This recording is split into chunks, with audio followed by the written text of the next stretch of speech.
What's up, San Diego? And a happy Tuesday to everybody out there in America's finest city. I'm Braden Surprenant. This is the Braden Surprenant Show, live and local each and every day from 10 to 2 on San Diego's number one sports station, 97.3 The Fan. Always great to be talking with you each and every day from 10 to 2, as mentioned before. Let's dive into, and what I want to get started with was obviously the World Series game last night. I mean, when I look at the World Series game last night, I haven't watched too much of the World Series because you get to a point, right, where it's like, do I really want to watch the Dodgers in the World Series? And sometimes you have that opinion, or sometimes you have that feeling of once your team is eliminated, you don't want to watch anymore. I find myself doing that a lot of times, where it's as soon as my team gets eliminated, it's like, why am I still watching this? I'm moving on to the next sport. But last night, with the Monday night game done and over with for the NFL, and Kansas City taking care of business against the Commanders. Survivor pick from my group on the Survivor picks. Great to cash in on that. But after that game was over, threw on the World Series. It was late in the game. It was 4-4. 4-4 in the seventh inning. And then all of a sudden it was 5-5. And then it was a lot of baseball being played at Chavez Ravine up in Los Angeles. The Dodgers ended up outlasting the Blue Jays 6-5 in 18 innings in Game 3 of the 2025 World Series. It was 6 hours and 39 minutes.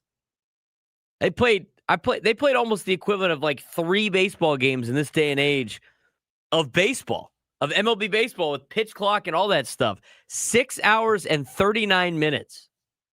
It tied the 2018 Dodgers-Red Sox Game 3 as the longest World Series game ever played. And the ending came with a cinematic finish. A Freddie Freeman walk-off home run off Brendan Little, giving LA a 2-1 series lead. And Freeman, his second straight year with a World Series walk-off homer, something no player had ever done.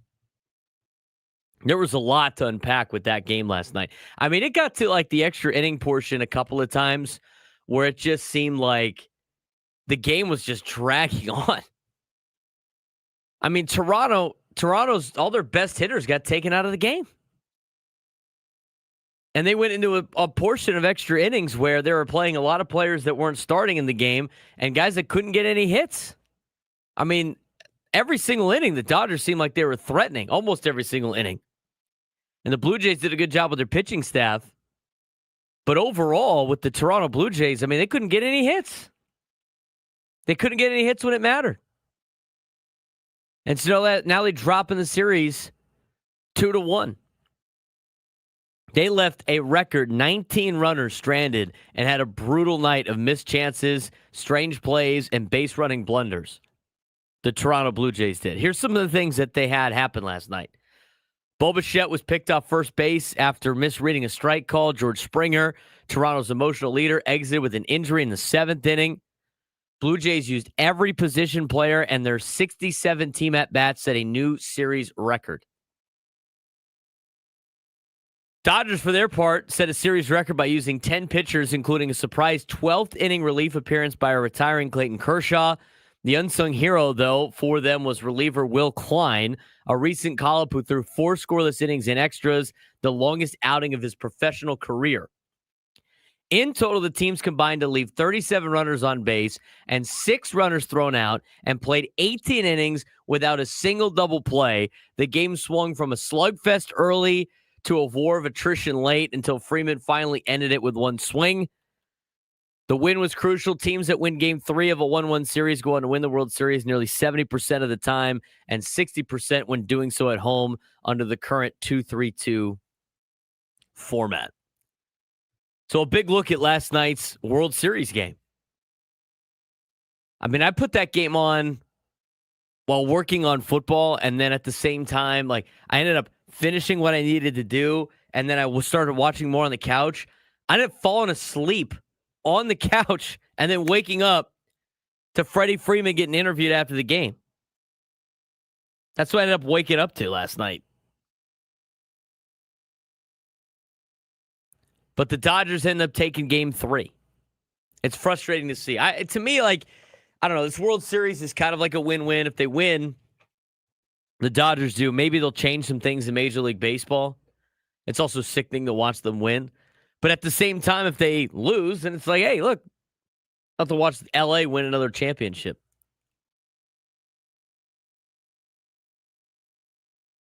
But what a fun game that was last night. I mean, the entire time I'm sitting there watching, I'm like falling asleep on my couch. It's like 11 o'clock at night. And I keep thinking about the Toronto Blue Jay fans that are staying up to like 2, 3 in the morning. And then ultimately to lose. I mean, I can't even think about a situation like that watching a Padres game to like 2:30, 3 o'clock in the morning and then getting a loss. I went to sleep way long before that 24-inning game or 22-inning game, whatever it was, against the Rockies a long time ago for a regular season game. I tell you what, though, as much as like, to me, you can't have the runner start on second base in the World Series. It's like a shootout in hockey. I mean, that is a portion of the game that is designed to just get through regular season games as quickly as possible. But it's not a design to figure out who, deserves to win the game. I mean, this is a particular situation last night where not having the guy in second is going to be a big reason why the game goes super late. Now, if this is in the middle of June, people will be losing their mind. I mean, you even had all the wealthy people for LA leaving early anyway. Got to start sending people down to the lower seats. Too many of the people in the nice seats ended up leaving early in the game. Not really early in the game. This is like 11 o'clock at night. They were giving away fruit to all the players that had start to load up on some sugar and some fuel. I mean, that was a long night for both teams. Again, 6 hours and 39 minutes. Tied for the longest World Series game ever. 18 innings. First time since 2018. World Series Game 3. Freddie Freeman becomes the first player in MLB history with multiple World Series walk-off home runs. Ohtani, 9 times on base, 4 extra base hits, 2 home runs, 4 intentional walks. That's never been done in postseason history. Wonder why. Dodgers used 10 pitchers. Blue Jays set a record with 67 at-bats, 37 total stranded runners. New World Series record. You look at the Dodger storylines from last night. Ohtani continuing to do a bunch of crazy things all the time. Freddie Freeman again delivers in the clutch. Will Klein, unlikely postseason hero for the Dodgers. And as for the Toronto Blue Jays, I mean, so many missed opportunities. 19 runners left on base. Hopefully there's good news on the George Springer situation with his injury. That could shift momentum in this series potentially. Vlad Guerrero Jr. hustled home on a bizarre carom for a momentary lead, but Toronto just couldn't finish the game. And then interesting bullpen usage for the Blue Jays. I mean, to me, it's like whoever was just going to run out of pitching first is going to lose that game. And to me, Toronto seemed like they did that. I don't know how much, LA had left. You would have seen like Yamamoto late. He said he wanted to pitch, said he could do it. Dodgers are now up 2-1. Ohtani starts game 4. And historically, game 3 winners at home in tied series win the title 60% of the time. So we'll see what happens in the rest of this World Series. There's a couple other things that I want to dive into today. And, I mean, these are some things that, like, pop up throughout the offseason, especially for the Padres. And it's hard to talk about when you're still talking about the World Series and the World Series is still being played. Again, free agency doesn't open up until 5 days after the conclusion of the World Series. But something that was interesting that I saw yesterday that we didn't really dive into that I really want to get into today, talking about top Padres free agents in 2025. These are the players that were on the Padres last year that are now free agents in this offseason. And as he does each and every year, Jim Bowden puts out all of the potential free agents. He puts out how much they're expected to make, and the teams that are interested are good fits for said players. And the 5 players that you would want to worry about or should really talk about Dylan Cease, Michael King, Robert Suarez, Ryan O'Hearn, Luis Arise. And when you look at what Jim Bowden has put together in terms of years and money, some of these players might actually be relatively affordable to bring back. Now, that being said, we've gone through this the last couple of seasons, and the Padres haven't necessarily brought back a lot of the players that are up for contract. And they definitely haven't brought back a lot of players that they end up renting at the trade deadline. That's a guy like Ryan O'Hearn. They gave Jurickson Profar a contract extension one time. But other than that, they haven't really handed out a lot of contract extensions, or should I say, re-sign a lot of the free agents that they have had. They've had to go on the bargain and try to find some pitchers. They've had to find some other position players. But as everything kind of shapes up for the Padres, there's a decent amount of players that are out there. But some of these players actually have not unaffordable contracts. And when we come back, we'll talk about it. Out of the 5 players of Cease, King, Suarez, O'Hearn, and Arise, I'm going to tell you who I think the Padres should put all their money towards. As we continue, Braden Surprenant Show, just getting started. San Diego's #1 sports station, 97.3 The Fan.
All guests on 97 through the Fan, join us on the David P. Shapiro Fan Hotline. David P. Shapiro, criminal defense attorneys helping good people regain control of their future when charged with the crime since 2010.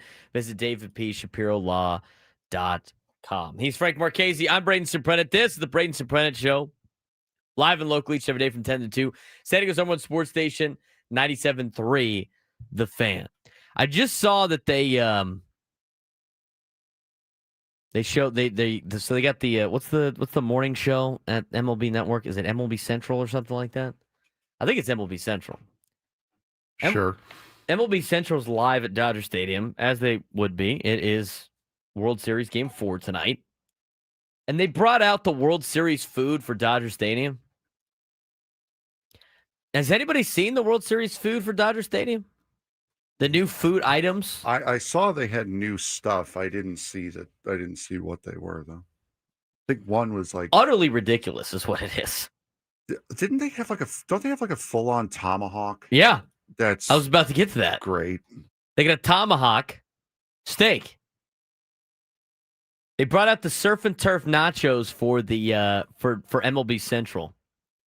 Wonton chips topped with lobster, grilled steak, spicy ponzu sauce, scallion, cilantro, pico, and crema. Sounds delicious. How much does all this stuff cost, by the way?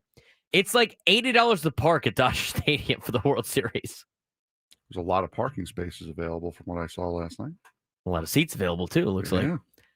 Available at the field level section 10. You can get the surf and turf nachos. Pistachio cream sundae. Sounds great. This is what you're talking about. The tomahawk platter. I'm surprised the Braves don't have a trademark on that. A tomahawk platter? Tomahawk steak? Yes. I know. If any team in Major League Baseball had a tomahawk steak, it should be the Atlanta Braves. Char-grilled tomahawk steak served with chimichurri, horseradish cream, and smashed peewee potatoes. You get it at Left Field Plaza Grill or the Right Field Plaza Grill. You got a bone marrow taco. Nice. And then they have this, you got a torta, too. Hold on. Time out. We can't just overlook that. The bone marrow thing? Bone marrow taco. It literally comes in like a bone, and then you scoop the bone marrow out, and it comes on the like blue tortillas. I'm just saying, I just, whatever happened to just getting a burger or like a hot dog and a beer? Freaking rich people, dude, I swear. Pistachio cream funnel cake. The mega barbecue platter. Chicken chimichurri sandwich. Barbecue beef sandwich. That's bigger than my arm. Pork belly banh mi. Spicy rice cakes. They didn't post any of the prices on this stuff. I wonder why. Who is going to a World Series game and getting a tomahawk steak? I can't. Even rich people. If I was as rich as Jeff Bezos, I'd still want a hot dog at a baseball game. You know what I don't want? A tomahawk steak. How am I supposed to eat that? Am I eating it? Could you imagine the guy next to you decides remember, the lower bowl seats have that table in front of them. Some of them do, not all of them. That's why you can get those in the lower section. You up at the peasants up top in the 10th section. In the 10th I'd love level, to see a dude in the top deck. He's got his little butcher block that they serve this thing on. Yeah, there's the surf and turf nachos on MLB Network. I mean, the butcher block thing with the tomahawk carne asada fries, honestly. So I mean, that's not. It's wonton chips, though. No, I understand steak that. And lobster on there. I'm just saying that doesn't look egregious. You're having lobster at a baseball game is kind of egregious in itself. How much do you think that costs? How much do you think that costs? Not a helmet. That's got to be like $35. Yeah, easily. I got to look this up. They didn't post any prices. I would make fun of them for munching away on that stuff on air, but we kind of did that a couple of weeks ago about our Rick, so I can't knock them for that. It comes to the territory of doing remotes. They just showed the bone marrow talk. Like what? Well, let's put it in. Let's go about this here. The parking's $80, as we've seen. Bill Shaken's posted that. $20 beers. So you're $100 in and you haven't got to your seat yet. All eyes immediately went to the tomahawk platter, which sparked curiosity about the price point, given that simple taco platter at Chavez Ravine typically goes north of $40. $40 taco platter. Yes. Regular, not in That's the the bone regular marrow. season. Yeah, that's the usual deal. The platter's chimichurri and fingerling potatoes are a nice touch. Tough for more than $150. Is that what it says? Wait, what? More than $150 is what it said, I guess. $150 for that tomahawk steak? I'm trying to find a real price. People are just guessing. Somebody had to post the price of this thing. I mean, come on. I've seen people. I watch Twitch streams. I know you chatters out there. You guys, chatters can find stuff. I'm putting a challenge out to the chatters. If you're in a position to where you can, please link us a link of the actual Dodger Stadium prices, please. It says it's about $150, maybe $150. I mean, a tomahawk steak. What do you need a tomahawk steak at a ball game for? Just to say you did it. I guess if you're gonna spend tickets to get in this place is like $800. It's crazy. It's crazy. $150 is nuts. Go Aztecs is saying Barstool said 150. That's what the article I had. I saw Outkick had at 150. A bunch of different places had at 150. You know what? I mean, you had a lot of innings to eat the tomahawk steak last night. Let me tell you. I would have loved. I mean, just the idea of just serving a tomahawk steak at a game is hilarious to me because I want to be sitting watching a baseball game, eating a hot dog, and then look to the guy next to me, just like a normal person walking up, he just has a tomahawk steak. He's just cutting it, eating a tomahawk steak while he's watching a ball game. Here's my question: what inning did all the beer vendors close? 7th, right? And you can't open up again because you never know when. You don't know when the game's going to end. Again. So all of those innings were without. Everybody was sober driving home last night. That's when people were starting to leave. Well, for sure. For sure. It's like, I need a beer. I can't get one here. I'm finding one. You know what? I mean, as much as people want to just rip the Dodger fans for leaving early, which is funny in its own right. It's a World Series game. You guys are the biggest fans. They stopped selling beer. I can't. They stopped selling drinks. Can't fault them. You know who had it good though was the people in the suites that could still get alcohol. And there are places some of those bars will remain open for an hour past the final out. Mm-hmm. I mean, those places were making a killing last night. Oh God, yes. I mean, if you think about Petco Park, right? We just paid our rent for the building just this night. Petco Park, the loft is open an hour after first pitch, and then the club down below, the blue whatever, the super fancy club is obviously open the whole time. The other one, what's the other? It used to be called the Lexus Club, and then it's the Omni Club. What is it called now? I don't remember what it's called. But the one that's the one in the left field. No, it's behind home plate, but not right behind home plate. The mid-level one. Oh, I don't know. I've sat there a couple of times. I forget what it's called. Sam's got tickets there. I don't remember what it's called. It's been named 4 different things. It's under the press boxes and stuff, right? Yeah. I don't know. The Lexus Club. It's the Lexus Club now.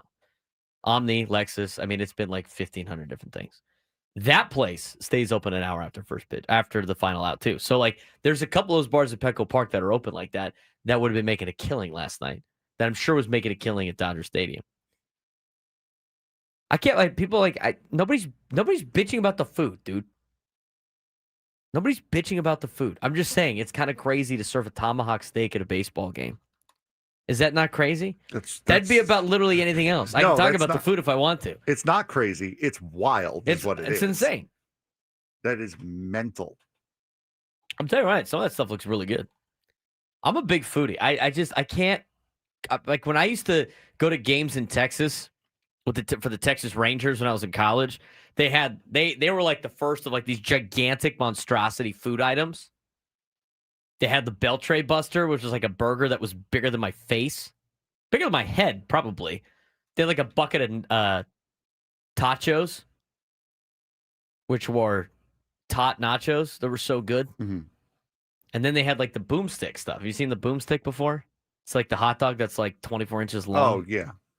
2-foot long hot dog that's like massive. You got to eat with like a family of 18. Natural casings? Yeah. Only on the select ones. Gotcha. That was extra. That was on the Italian one. I'm just saying, like, the food was kind of, but you get it for the experience. So here's my thing on this. If you already know you're going to spend a fortune on the World Series, why wouldn't you just make it the experience? It's not like you're going to the World Series and trying to do it on a budget unless you're just trying to sneak in. But if you have the means to go to the World Series and you're making it like a big thing, you might as well eat the tomahawk steak. Add the $150 on the $800 tickets, the $80 parking, and the $20 beers. Yeah, you're already screwed. You're already taking out a second mortgage. You may as well just go for it. Well, think about it from this perspective. You are treat it like a vacation. Instead of taking a week vacation somewhere or a 2-week vacation to Europe. Yeah, true. You're going to a World Series game. Would you not do that for the Padres? Padre fans? If you had the means, Frank, I'm going to ask you this. If you had the means, Frank, and you knew the Mets were going to win, which is tough, but it's a World Series game the Mets were going to win, would you exchange a 2-week vacation in Italy for like get whatever you want in a New York Mets World Series game? The prices are the same. You get to pick. It's going to be paid for. You either go to 2 weeks to Italy or you have whatever you want at a New York Mets World Series game in which they win that game you're at. I hate you so much. That's a good question.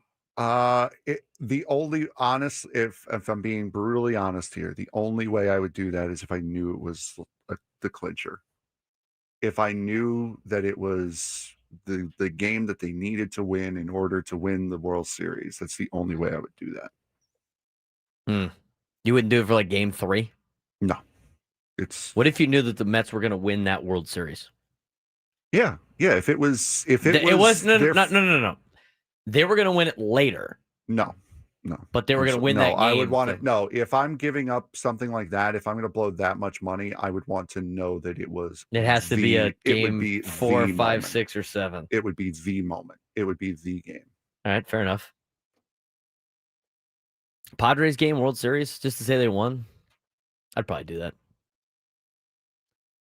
But again, it's the principle of the tomahawk steak. Going down to your seats with a tomahawk steak. I mean, you're such a insert your own word here. I mean, that is so ridiculous. You're a bleep. I'm going to offend. That's what you are. I'm going to offend a lot of people here. Oh no, you are a BMW driver. Oh wow. I'm sorry. Shots fired. What do we got on the BMW drivers here? BMW here? driver if you do that. Wow. Not a windsock, a BMW driver. Not a Mercedes. No. Not a Tesla. No. You are a BMW driver. My mom drives a BMW. What does that mean? She's nice. I've met her. Okay. All right. She gets she's excluded. She bought the wrong car. Yes, exactly. Apparently. Yeah, she's a very nice person with just so happens to have the wrong car. Padres diehard's got a good thing. It's not the problem of eating the tomahawk steak; it's eating the tomahawk steak and then having to go to the bathroom later at the ballpark. That's a good point. You load up on the rich food, the tomahawk steak. You get the nachos on the side. You don't care. You're spending money. You're watching the Dodgers play. All you Dodger fans, you know what? It goes to 18 innings. And those bathrooms at Dodger Stadium ain't going to get the job done. And by the way, by the time you're going to have to go to the bathroom, think about how many people have used that restroom for 18 innings. Could you imagine? 18 innings. Could you imagine if that game was in Boston and you had to use that latrine? Oh, nice. That's even better. I'm just saying. There's a lot of people you offended in the chat that drive BMWs. Wasn't there a stadium? I forget what sport it was, but wasn't there a stadium that had like what you would think is a water feature in the middle of it that they had to that was the urinal? Like it looked like a fountain that you'd find at a park or something, but that was the urinal. It wasn't like the trough that's at Fenway. You've seen something like that? Yes, I have. I don't. When we played Oklahoma, I remember having to go to the bathroom before we left, and I remember using the public restrooms, not the ones in the press box. And I think there was like troughs like that, but I'm pretty sure there was troughs where you could be on both sides, where you're like facing somebody. Yeah, it's like a water fountain that you'd find in like a mall, but that's the trough. That is the trough. Interesting. Anyway, all right. The ballpark food. Everybody, just to me, it's now. It kind of goes back to the, so I sent you that thing about that LSU kid last night, right? Yes. This kid at LSU is foregoing the rest of the season to think about things as his head coach got fired. Now they have 3 losses and they're not going to the playoff. Basically, he's like, well, we're not going to play for anything, so I'm done playing. And some kid was like, what happened to like the love of just playing football? Yeah, exactly. That's gone because we've made sports a business for kids. Like I'm not even convinced that most kids even like the sports that they play. I'm sure there's some, but I don't think a lot of them like the sports that they play. I think the same thing is with the food here at the ballpark. It's all for clicks and it's all for Instagram. That's it. We're talking about it. That's all they care about. They're like, I don't care if anybody buys this. We're going to put this on social media. We're going to get some hot influencer to eat a tomahawk steak at Dodger Stadium. We're going to pay for it, and people are going to lose their minds, and then they're going to have to buy it. That's what this is about. Give me regular ballpark food. You know what? Give me a hot dog and a beer at a Padre game. That's all I need. Hot dog and a beer. It is Southern California. We can mix with a burrito every once in a while, but I'd just rather just take the hot dog. All right, too many car jokes in here in the chat. We got to take a break. We got to lock back in. Dylan Cease, Michael King, Robert Torres, Ryan O'Hearn, Luis Arraez, impending free agents for the Padres. Are they affordable? We'll tell you what Jim Bowden said when we come back on the Braden Surprenant Show. San Diego's #1 sports station, 97 through the Fan.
This hour, 97 through the fans, brought to you by Toyota of Poway, voted San Diego's #1 Toyota dealer by USA Today, with APRs as low as 0% and tons of new Toyotas on the ground. No tricks, only treats during the Trucktober sales event happening now only at Toyota of Poway or online at toyotapoway.com in the heart of San Diego. He's Frank Marchese. I'm Braden Surprenant. This is the Braden Surprenant Show, live and local each and every day from 10 to 2 on San Diego's #1 sports station, 97.3 The Fan.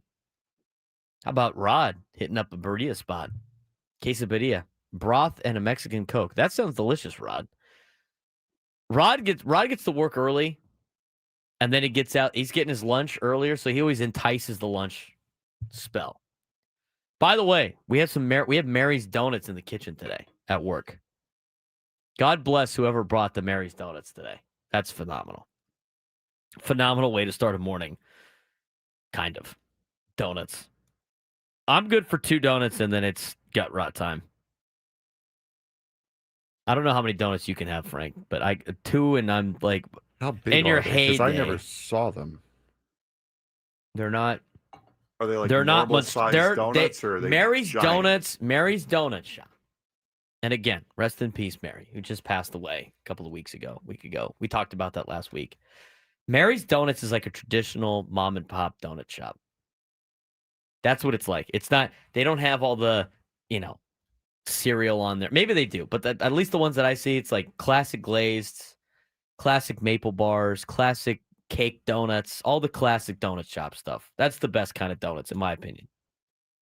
I don't need any cereal on donuts. No. I don't need any candy on donuts. I don't need I don't need ones that are the size of a pillow, like for my face. Just a classic donut. Classic donut shop. We've done the donut bit. I don't want to dive too much into that, but you know what? I might have to venture into the kitchen and see if there is any left. Sales staff likes to eat the donuts. Let me tell you. All right.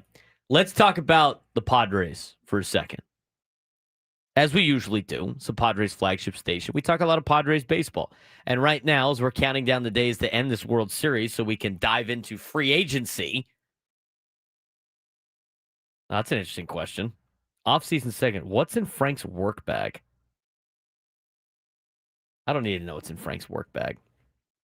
Computer, I think it's chargers, pens, natural casing. It's my laptop and anything I need to bring here. Really, there's nothing crazy. People think there's crazy stuff in there. No, there's nothing crazy. We're asking the Italian what's in his briefcase. Do we think that's a good idea? That was your first mistake. Yeah. I think they were hoping there was some prosciutto in there and some other deli meats. About a year ago. Fresh mozz? They got some fresh mozzarella in there? A year ago, probably, but not now. Not anymore. Poor Go Aztecs. Icebreakers. We haven't seen Frank kill the icebreakers in a while. Did you quit those? Yeah, he quit them. I kicked the habit. Wow. Round of applause for Frank.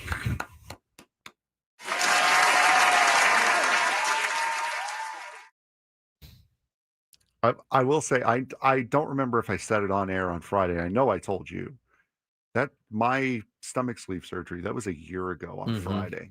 Mm-hmm. Down from 394 to 257 in a year. Are you at the weight you want to be, or are you still working? I'm 12 pounds over where I want to be, but I can't complain with being at 257 for the first time since, I'm sure, senior year of high school. It's great. You're looking great. Thank you. Let's look at this Jim Bowden top 50 free agent list, okay? And I just want to talk about the Padres guys for a second. Did you put this in order? Yes. On the thing, okay. I did know that Dylan Cease is 8th. So out of all the free agents this year in the offseason, Dylan Cease is ranked the highest Padres free agent, and he is the 8th best free agent in Major League Baseball. He's 30 years old. Last year, he had a B WAR of 1.1. He's represented by Scott Boras. He has started 32 or more games in each of his last 5 seasons, striking out more than 200 batters each year while logging between 165 and 190 innings. This season, he led NL starters in strikeouts per 9 innings, but also saw his walk total increase and his ERA jump to 4.55. His home run per 9 also rose from 0.9 in 2024 to 1.1 this year. The wobble in command is a concern, but his ability to miss bats, durability, and career fielding independent pitching of 3.67 will have several contending teams lining up to bid for his services.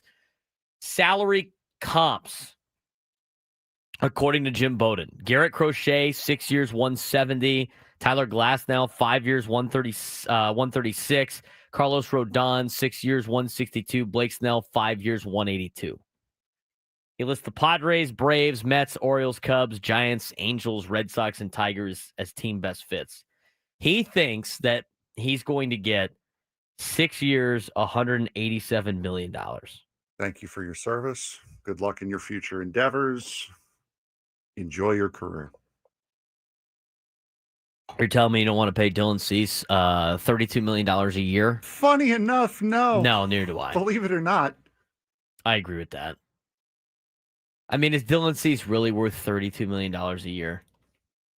We start looking at like who else is getting $32 million a year. No, he's not. We kept telling people, somebody's going to pay that kind of money for him. Somebody is. You know what? I look at that. I look at the teams that are interested. I'm going to tell you, Braves aren't signing him for that. They're not. The Mets might.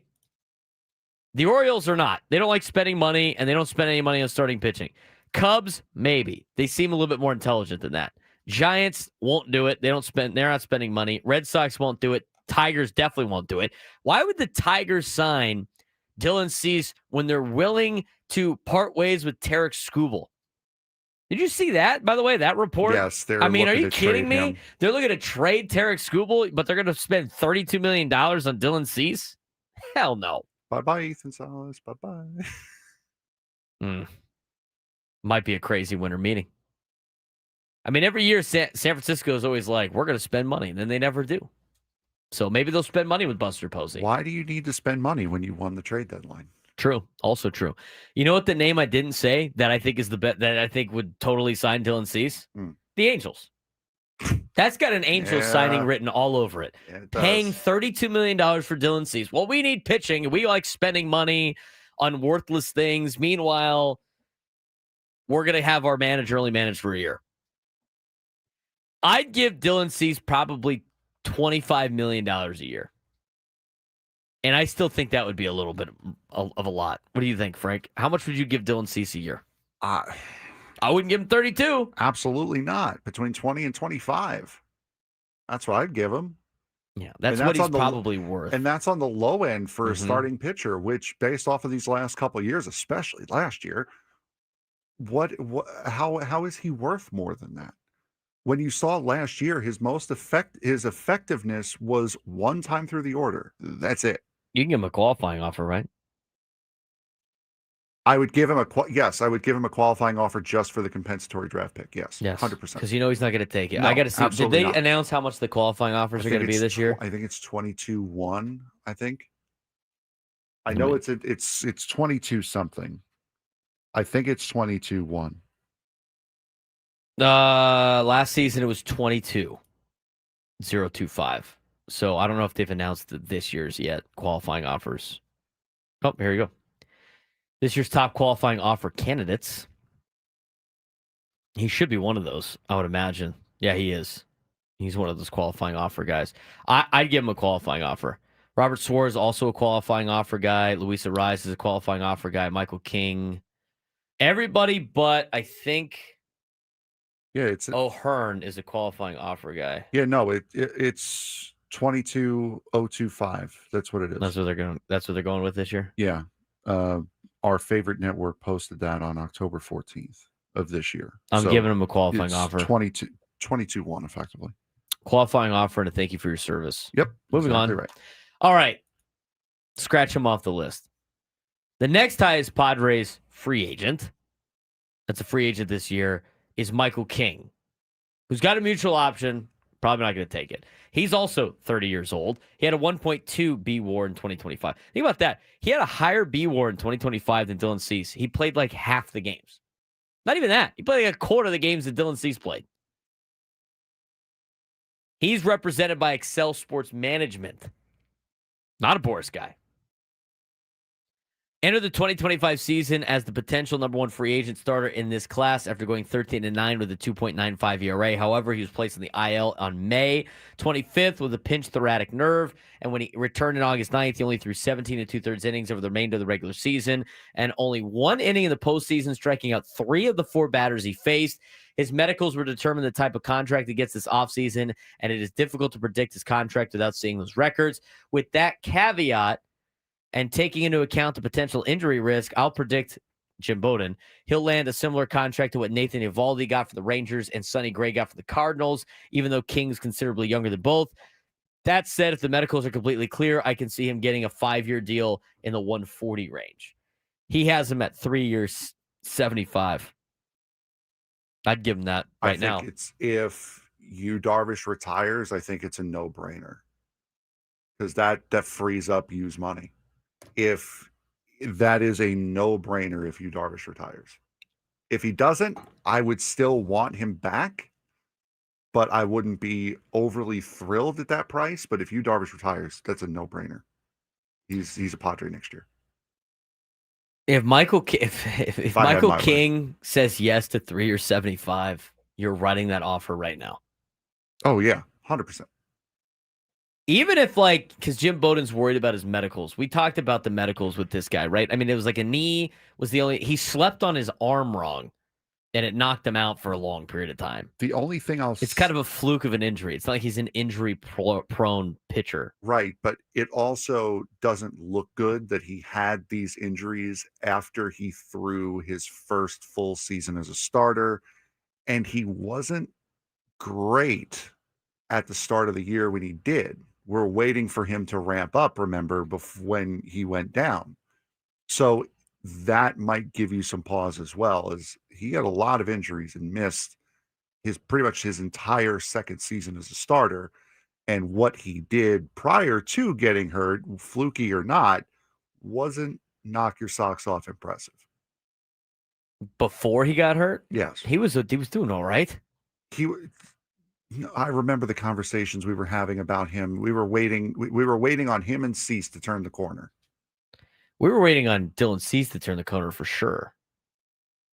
I got to go look at his game logs. I mean, it wasn't awful. He wasn't bombing games, but he wasn't the 6-7 inning shutout guy that he was last year. He was doing okay. I mean, he was giving up runs more. He wasn't pitching like shutouts. He did go 9 innings of shutout ball against the Rockies.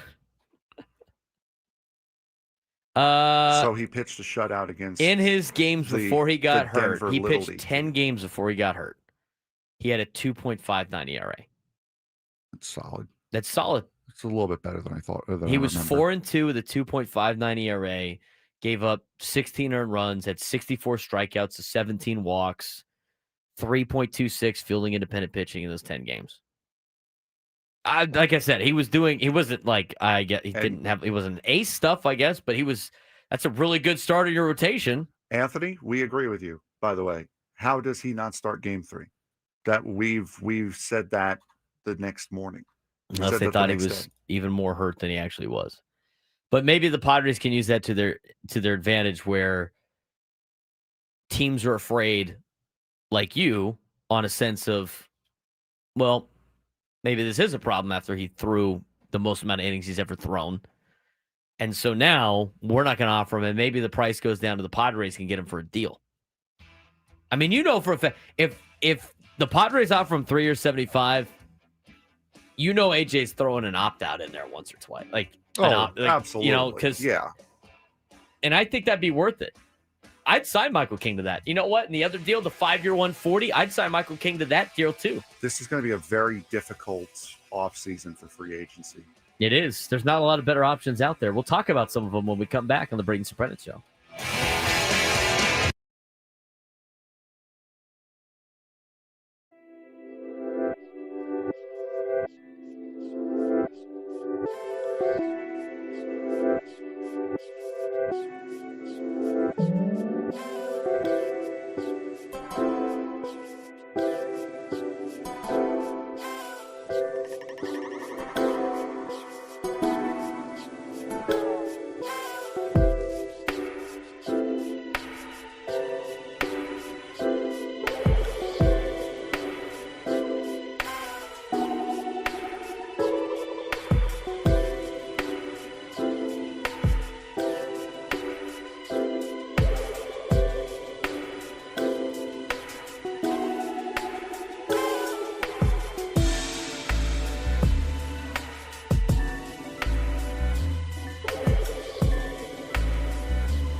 All guests on 97 through the Fan join us via the David P. Shapiro Fan Hotline. And coming up at the noon hour, we're going to have David Velasquez on. San Diego State assistant men's basketball coach will join us, get us a preview of San Diego State basketball. They are back in action again tomorrow for their final exhibition game. They'll take on USD at Viejas Arena at 7 o'clock.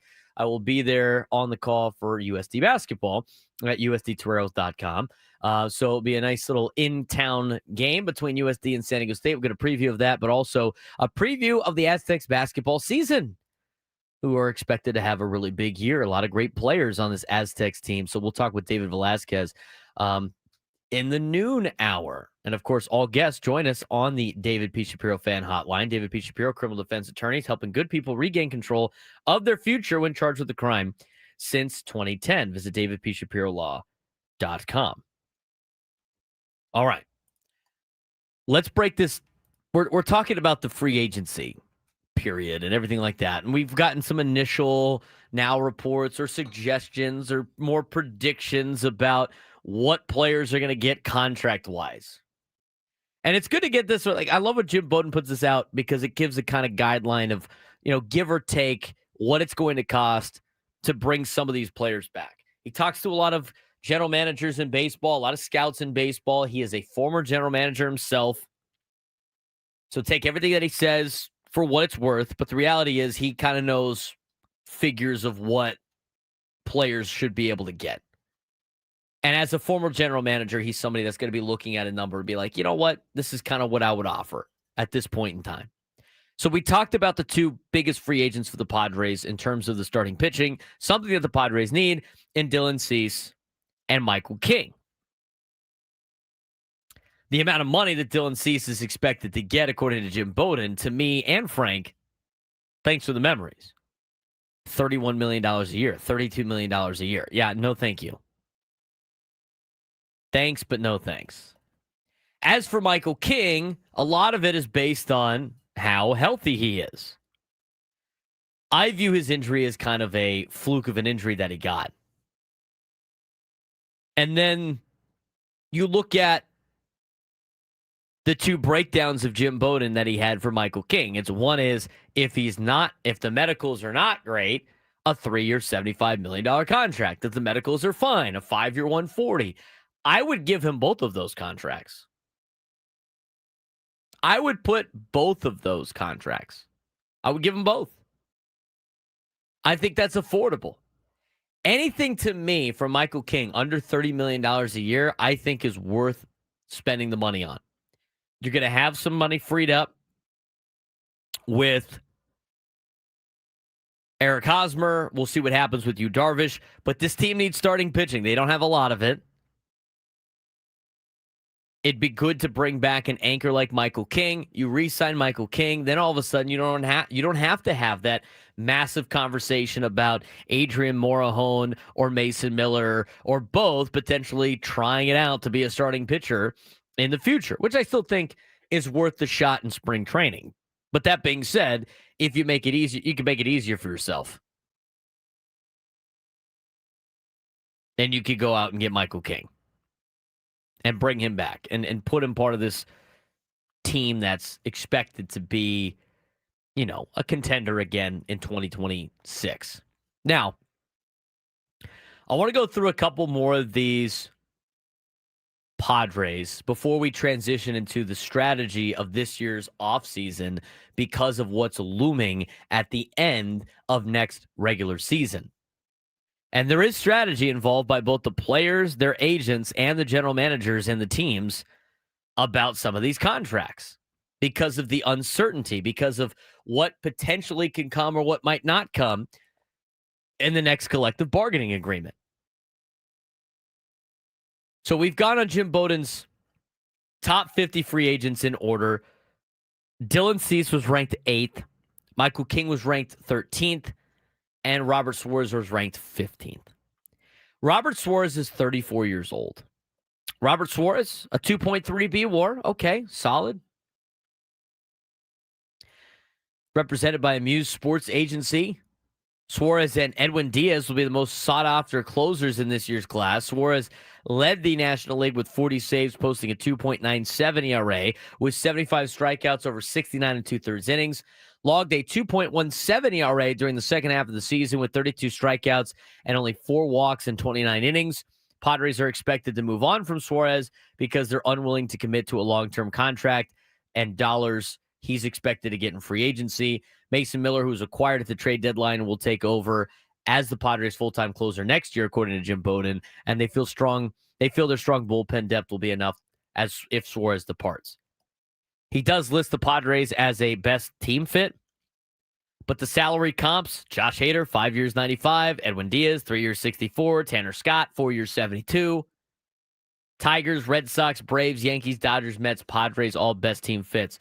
He's expected to get 4 years, $80 million. No, thank you, Frank. Nope. Good luck in your future endeavors, bud. Yeah, good luck in your future endeavors is right. I mean, they didn't do that for Josh Hader, who was a dominant closer. Why would they do it for Robert Suarez, who was kind of a shaky closer? I mean, I don't think Robert Suarez was one of the, even though statistically his numbers were good, did you feel 100% confident the game was won with Robert Suarez? Kind of like 2024, early in the season, yes. As the season went on, got a little bit more funky. Yeah, that's how it was the last 2 years. I mean, you were sweating Bobby bullets every single time. And as our friends at Divine Sports Gospel say here in the chat, yeah, he was like our 4th best reliever. He was. He wasn't better than Miller. He wasn't better than Adam when Adam got hurt. Wasn't better than Morahone. Wasn't even close to being better than Morahone. He was better than Estrada. That was about it. And he just throws hard. But it's straight. And he doesn't have anything really to work off of. I mean, he would throw his changeup a little bit, but it wasn't enough. 4 years, $80 million? You want to spend $20 million on that guy a year? No, thank you. Sorry. Absolutely not. Absolutely not. We'll see ya. You could get affordable relief arms. Wasting $80 million on a guy who's 34 years old and a closer to me seems ridiculous. Would you give Kenley Jensen that like a handful of years ago? Not really. Hope, like we said, hope it works out for you. Hopefully, go get your bag. Ain't gonna be with us. We're moving on. Don't want to spend too much time on Suarez. He's one of like the 2 guys I 100% would not sign.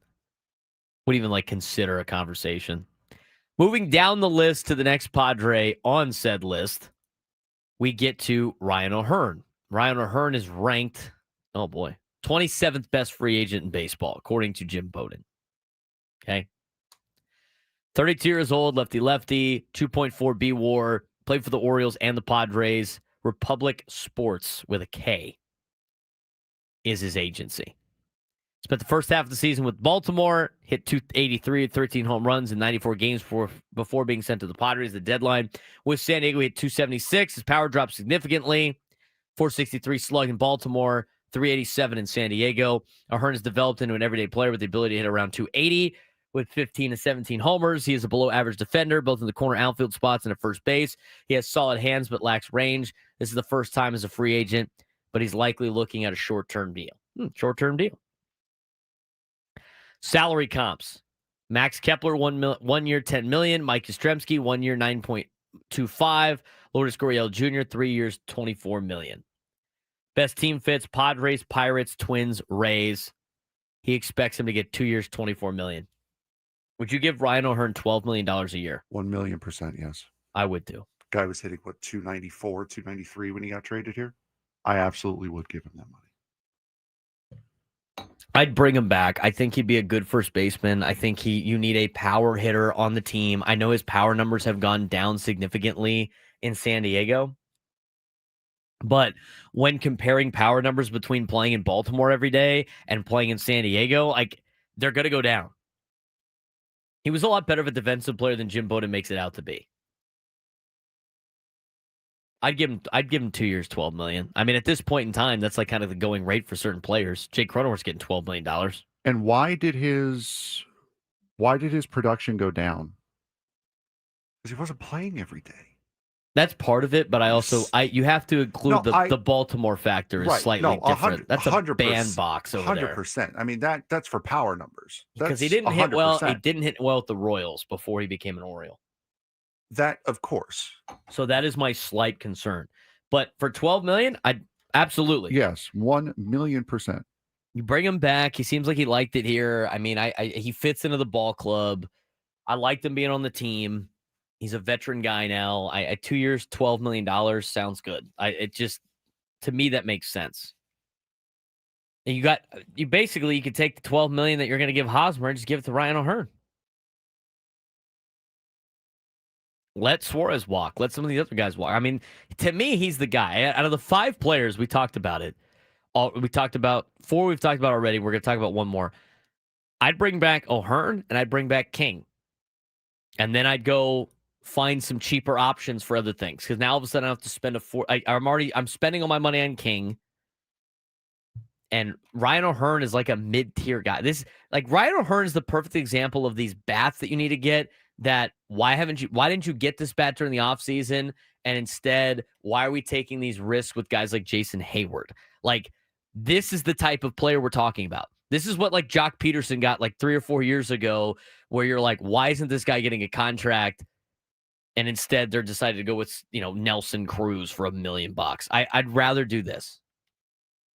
We don't know the money again, but I'd go with O'Hearn for sure. And that leads us to one more player. And whatever this player gets, to me, is whether or not he fits back on the team. But right now, what Jim Bowden's got, I don't necessarily know if I'm bringing this guy back. We'll talk about him when we come back on the Braden Surprenant Show, San Diego's #1 sports station, 97.3 The Fan.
You can't count on much, but you can always count on Sundays with the NFL on CBS and Paramount Plus. Stream your local NFL game live every Sunday, all season long, starting at just $30 for your first year. That's like $250 a month.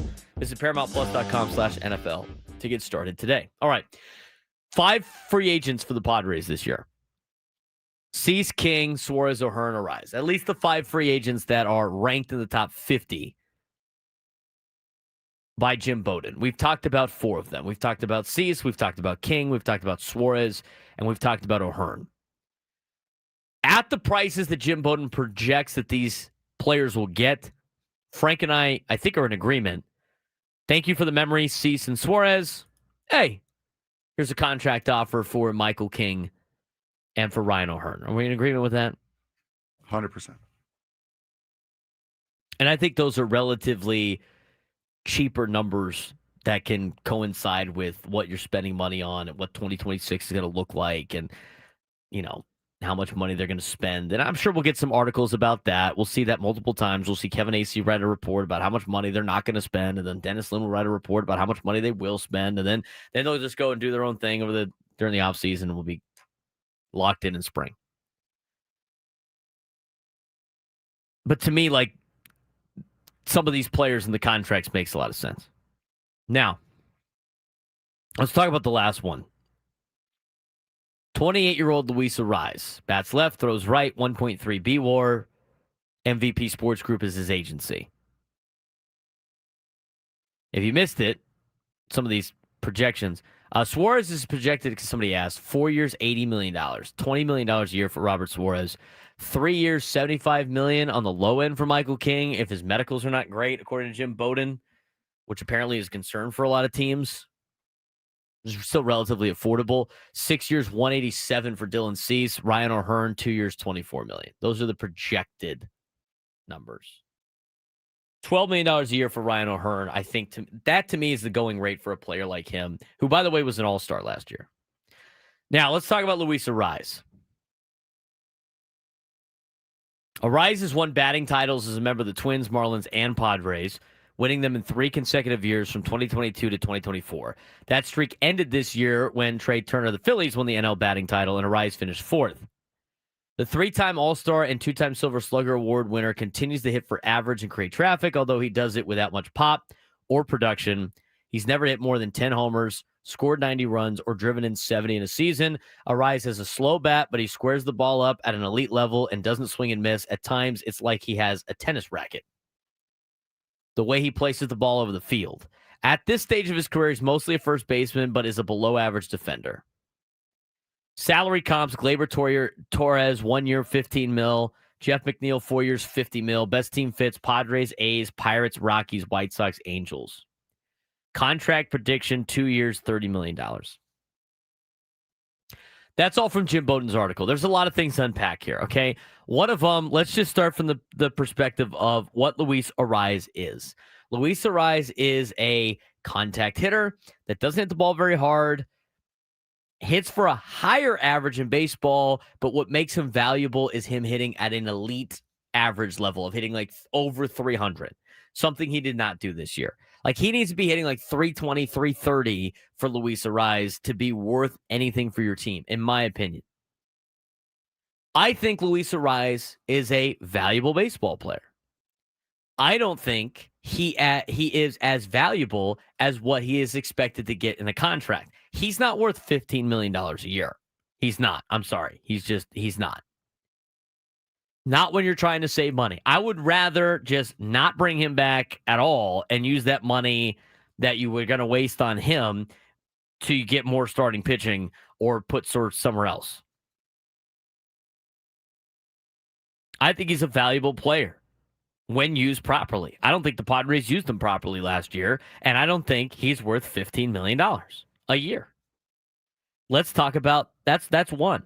Number 2, he's 28 years old, which is fine, but the reality is, and again, I kept bringing this up during the baseball season, between Xander Bogaerts and Luis Arise. Xander Bogaerts, when everybody wanted him cut at the beginning of the season, was putting up good metric numbers, and the stats weren't there yet.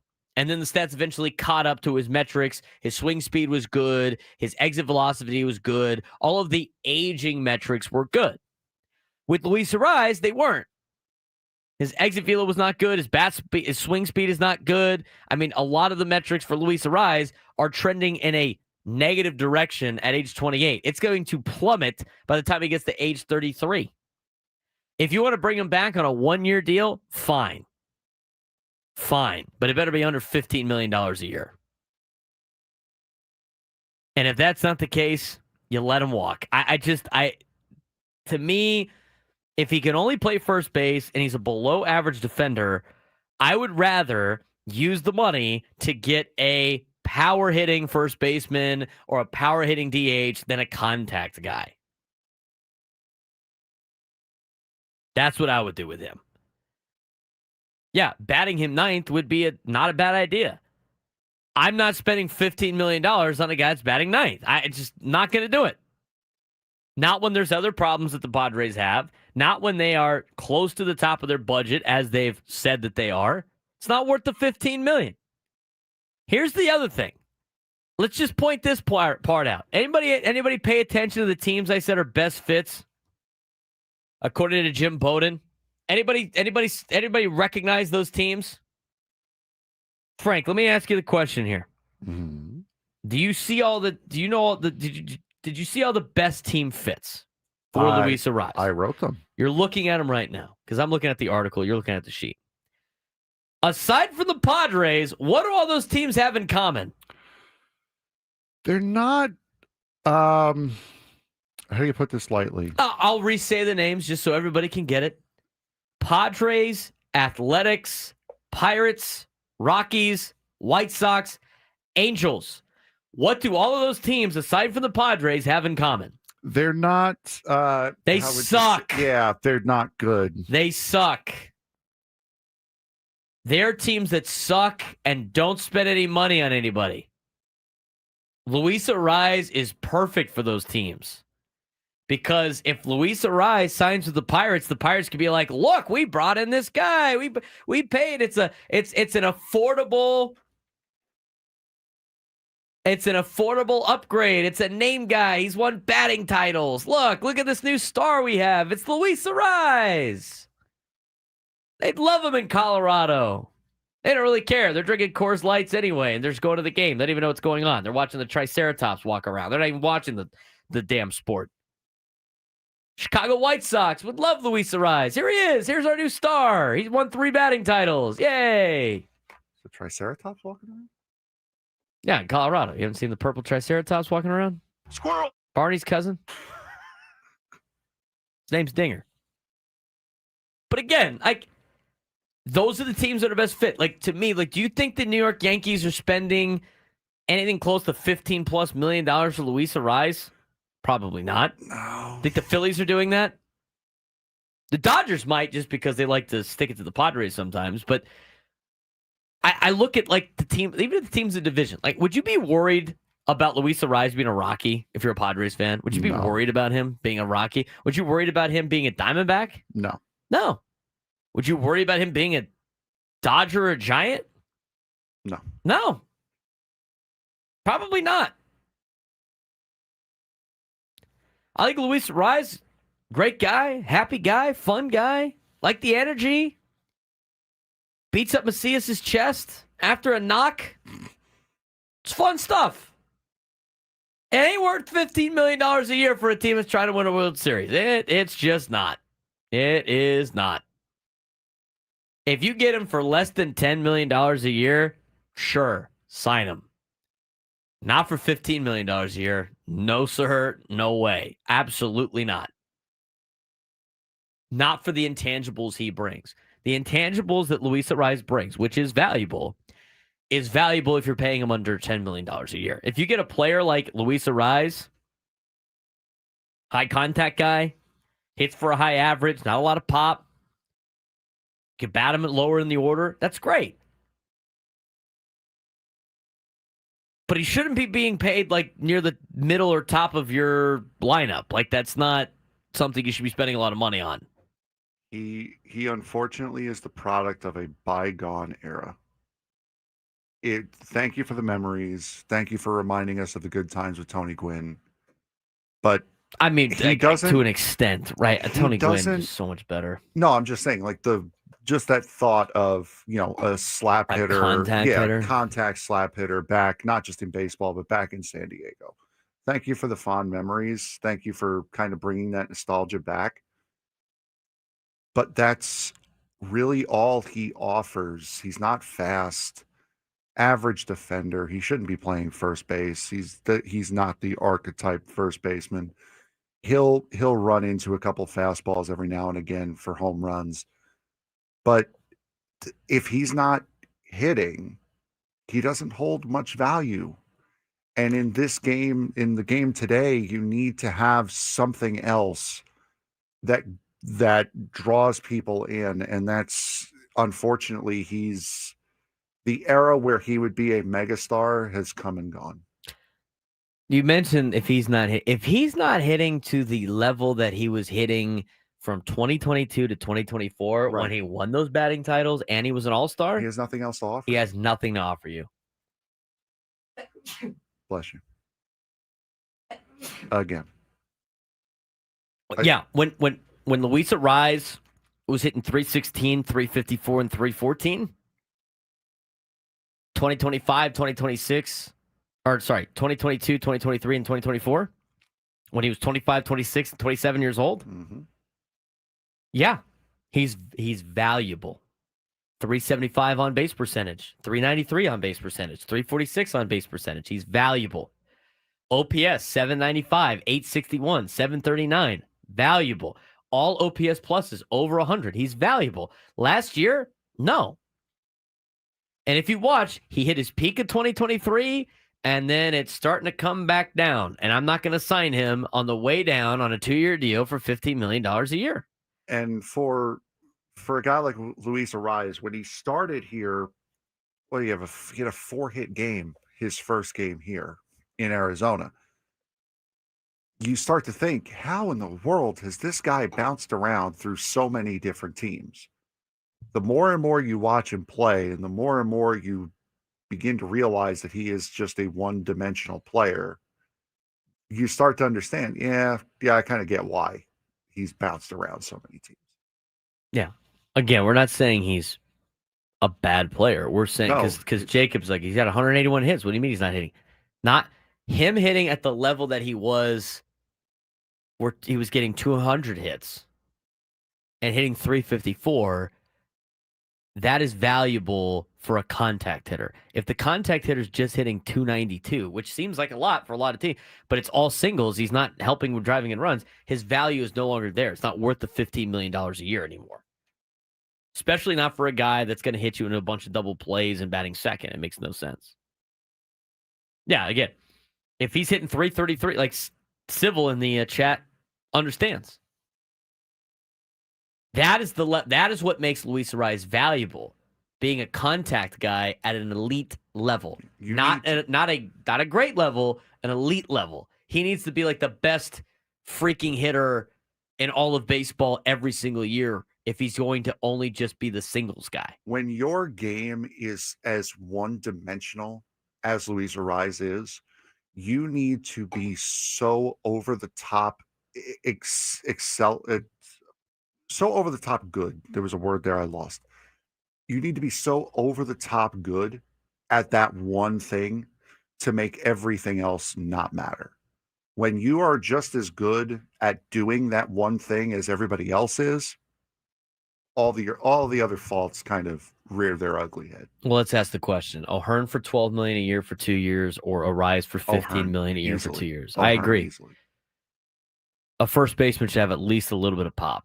Yes, it'd be nice to have Ryan O'Hearn as that, at least a little bit of pop. I would rather see O'Hearn on the team for $12 million than Arraez at 15. And to me, I think they're comparable players. They're both not great defenders, even though I think O'Hearn did a good job defending. They're not great defenders. And Arraez played pretty good at first base last year. He was solid. But they're both below average defenders in baseball. One has a little bit more pop, where the other one has a little bit more contact. They're relatively, what they bring in terms of overall production is near the same. I would just rather have the pop guy than the contact guy. It's because first base is a power hitter's position. The archetypical first baseman is a power hitting lefty. That's what every team wants out of a first baseman. But if you're going to compromise on one of those things, you compromise on the lefty. If you have a power hitting right-hander that plays first base, you're taking him. But if you have a contact hitting lefty, which is why Jake Cronenworth playing first base made no sense. He doesn't have the power to play first base. He's a lefty. Great. That's one of the things you want. But he doesn't have the power to play that position. It is a power hitter's position, first base. Especially for a team that lacks slug, that needs power numbers, they could get as much as they have. To me, that's where you need to go. And the other thing, too, like the moving around, like the defense, we all know that former shortstop Jake Cronenworth can play first base defensively. He's a shortstop. Of course he can. He's a better defender. But I don't want to see him playing first base. I view my lineup, and this is where I disagreed with Mike Schilt when he did it in a condescending way to the morning show about defense being important. They don't care about defense. No, I don't. Defense is not important. It's important in the sense that you can't be a circus out there, but I'd rather fill out my 9 best batters and then place them in the best spots that they can defensively to try to win, not play my best 9 defenders and then put them in an order that might make sense for them to hit. Not in this day and age of baseball. You're not going to win a lot of games doing that. There is a strategy to this offseason, and it's going to be interesting how creative certain general managers get. And I think this makes a huge advantage to the Padres and having A.J. Preller and the advantages he brings in terms of the intangibles of being creative when he signs deals because of the impending lockout. The strategy is going to be very interesting to watch between the players and the agents, players with their agents, and the front offices and general managers. And we're going to talk about that strategy when we come back and also get to the sports thread on San Diego's #1 sports station, 97.3 The Fan.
This hour of 97 through the Fans brought to you by Toyota of Poway. Voted San Diego's #1 Toyota dealer by USA Today with APRs as low as 0% and tons of new Toyotas on the ground. No tricks, only treats during the Trucktober sales event happening now.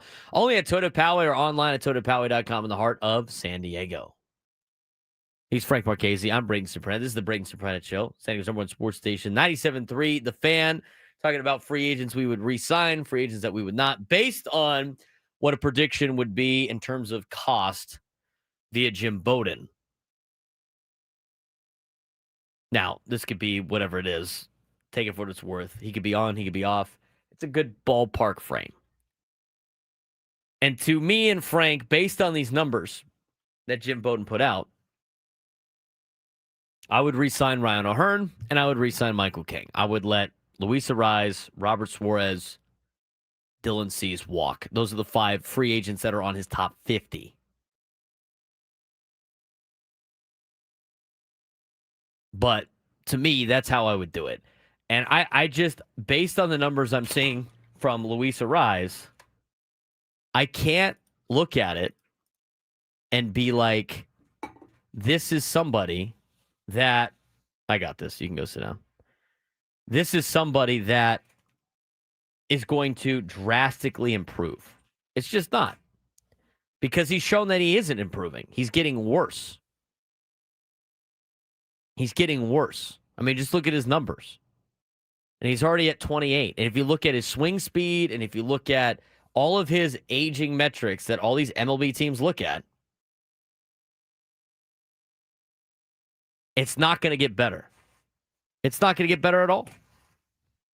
And if it does get better, good for him. But a team that needs slug can't afford to be giving $15 million to a guy like Luis Arraez. He doesn't bring you the value. If Ryan O'Hearn is under $15 million, I'd take him. You need more of a power hitting first baseman. And again, you want to start looking at some of the free agents out there in Major League Baseball. There's not a lot of options. According to Jim Bowden, here are the players that fit the Padres. Doesn't mean they'll sign them. And this is based on need and everything else. Ranger Suarez, Tetsuya Imaya, Cody Bellinger, at his age, for what that price is, no way. Zach Gallen, Murakami out of the Japan League, JT Realmuto, Chris Bassett, Hassan Kim, Drew Pomerantz. Jeez. No thank you to any of those. Some of them maybe, but at the price, I mean, we'll see. So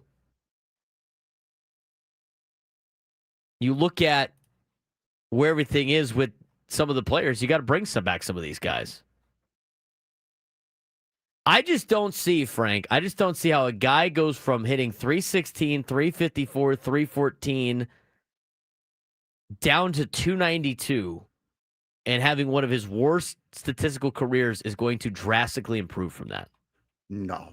Because he just happens to be 28 years old. He's going to be 29 next year. I don't see it, and I also just don't see how he's going to be able to keep up that pace for long. And again, he's got to find something else. He's got to become either an exceptional defensive player, learn how to run faster. He doesn't really have anything else that's outstanding other than his hitting. And if he doesn't have that, he really doesn't have much. And I think he killed you for most of the season batting second. Yes, and that also didn't help, but that's not on him. You can't blame the player for the manager putting him in the wrong spot in the lineup. People go like, well, he hit 292. Yeah, he did, but that's not what makes him valuable. What makes him valuable is him hitting over 300 and winning batting titles. That's what makes him valuable when his singles only hitter. When your OPS is 719, you shouldn't be commanding the amount of money that he's supposed to be commanding. Again, if you look at his OPS plus, which is the rate of it, he's a slightly below average player. An average player, OPS plus is 100. He's 99. Are you going to give an average player for that kind of money? No, the answer is no. You're not going to do that. You're not going to do that. There's interesting strategies that are going to be played here, though, in free agency. He hit 292. He only had 61 RBIs. He's never had 70 RBIs in a season. No, he's at 69. That was the closest he got, and that was his first year here. That was, and he hit 354 that year. That was in 2023 with the Marlins. That's when he was 26 and had a 4.6 WAR and was one of the better players in baseball. It was the year before he was here. Sorry, correct.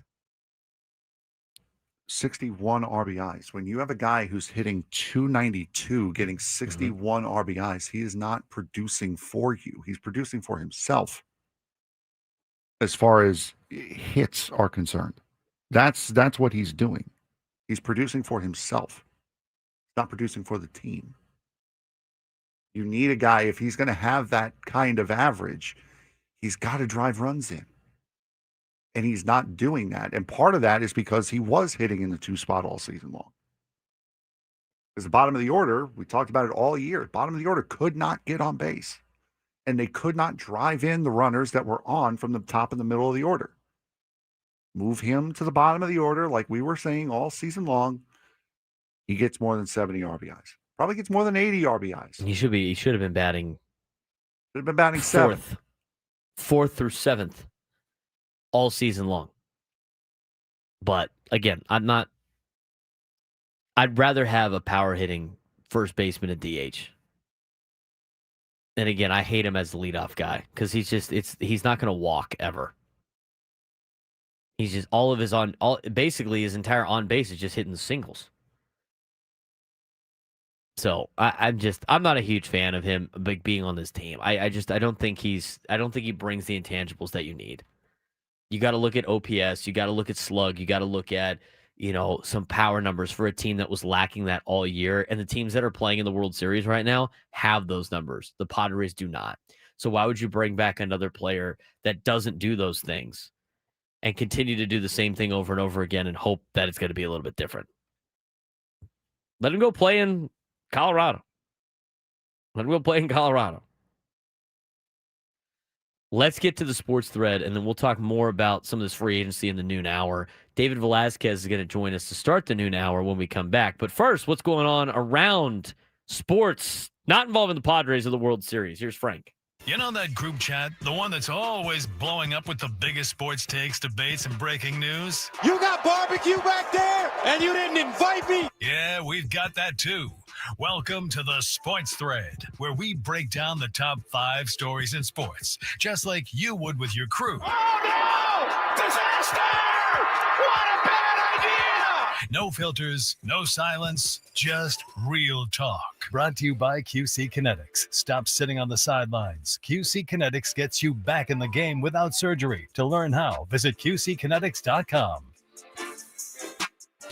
All right, Frank, what do we got in the sports world today on today's Sports Thread? We've got a decent amount, actually, going on in the sports world. Number 1. The University of Michigan and Wolverines head football coach Sharon Moore will withdraw their appeal in the NCAA infractions case that's centered on advanced scouting. According to the NCAA's Division I Infractions Board, Moore withdrew his appeal in the case back on September 29th, so almost a month ago, and the university followed at the beginning of the month on the 6th. The NCAA Committee of Infractions announced in August that Michigan had committed multiple Level 1 infractions in relation to impermissible off-campus scouting. The scheme, led by former staffer Connor Stallions, was designed to aid in the stealing of opponents' in-game signals. It operated during 2021-2022 and for part of 2023. So appeals have been dropped. Michigan now is finally going to accept this penalty that is coming to them. It was only a matter of time, right? Only a matter of time. So, Michigan story continues with some of the cheat. I don't know if people think Harbaugh is a great dude. Yeah. Just soon as it hits the fan with him, bails. Same with Pete Carroll, same thing. Yeah, oh wait, all this stuff starts circling. I'm gonna go to the NFL now. We're a big action over words show. And the actions are saying one thing and the words saying different. Yep, absolutely. Number 2.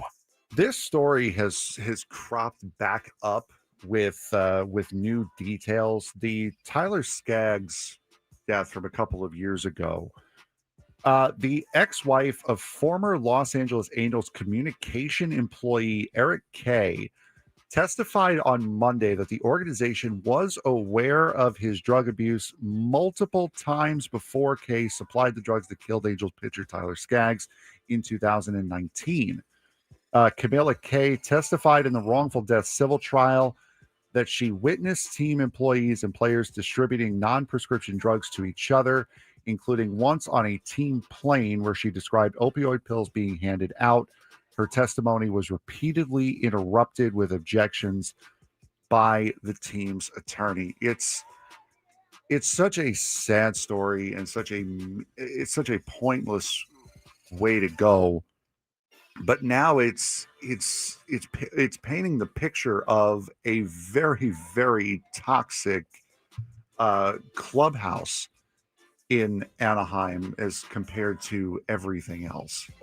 Yeah, a terrible story that keeps coming back to light on everything that happened in this particular situation that was all bad. So, this just keeps getting worse and worse the more we find out about that situation. Yeah, and I'd be interested to know what other players were a part of that, because unfortunately, Albert Pujols was a part of those teams.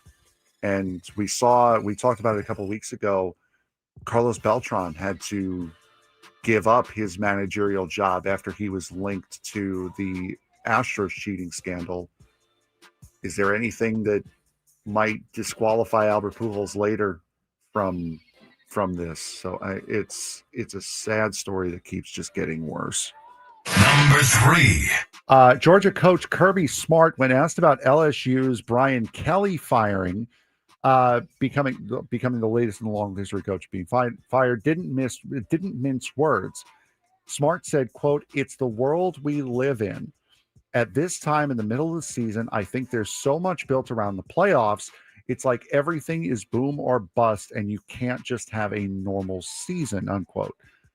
Smart, who is the second longest tenured coach in the SEC, will lead the number 5 Bulldogs into Saturday's rivalry game against Florida, which fired Billy Napier after a disappointing start to the season. Smart continued by saying, "I know, quote, I know it's high expectations. I coached at LSU, and a guy once told me, that office you're in, that's not your office. You're borrowing it. And I knew it right then. If you didn't win, you wouldn't be there long term." Kirby Smart, those are some pretty tough words from Kirby Smart about not just the LSU coaching job, but coaching in college football nowadays just in general. I just think people have unrealistic. I think a lot of these boosters in college athletics, especially in the SEC, have unrealistic expectations of what their team could possibly do. We briefly talked about it yesterday. But if you think about, let's think about the teams that have all claimed. Let's go look at the standings, right? Go look at the SEC standings. Go look at the college football, the SEC football standings right now on ESPN.com or whatever it may be, and start telling me all the schools that say, we're winners here. You have to win. Texas A&M, is that a have-to-win school? Yeah. Alabama, is that a have-to-win school? Yeah. Georgia, have-to-win school. Texas, have-to-win school. Oklahoma, have-to-win school. LSU, have-to-win school. Florida, have-to-win school. They can't all win. They're going to be constantly going through coaches every 2 to 3 years on this cycle, and it's just going to cost all these people a ton of money. It might be funny to watch. New lunchtime hour. David Velasquez joins us next. Derek.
Diego, it's time to fire it up. From the beaches to the ballparks, from the Gaslamp to North County, no one knows America's finest city like he does. You can't just punt on a Manny Machado prime years. He's a fourth-generation San Diegan, born and raised in the heart of this community.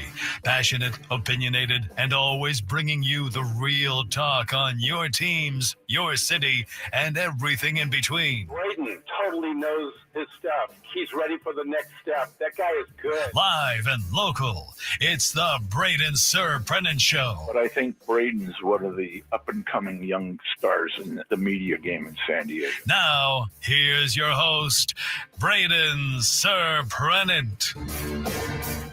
New lunchtime hour on 97.3 The Fan. This hour is brought to you by Toyota Poway, voted San Diego's #1 Toyota dealer by USA Today with APRs as low as 0%. Tons of new Toyotas on the ground. No tricks, only treats during the Trucktober sales event. Happening now only at Toyota Poway or online at ToyotaPoway.com in the heart of San Diego. Aztecs basketball, we haven't had the opportunity to talk too much about yet. They had an exhibition game against UCLA. They lost by 7 in that particular contest. Again, exhibition game, getting work in. Jumped out to a rough start and then roared all the way back in that particular contest. They will be taking on San Diego tomorrow. USD versus San Diego State tomorrow at Viejas Arena at 7 o'clock. In another exhibition game. And then a week from today, on November 4th, it is time for Aztec Hoops. As San Diego State will take on Long Beach State at Viejas Arena to get the 2025-2026 basketball season underway. Aztecs basketball is loaded with talent. Absolutely loaded with talent. We've talked about this before. A lot of returning players. Guys like Magoon Guath coming back, who's still, battling some injuries and it hasn't been officially cleared yet. Guys like Farrell Compton is back. Miles Bird.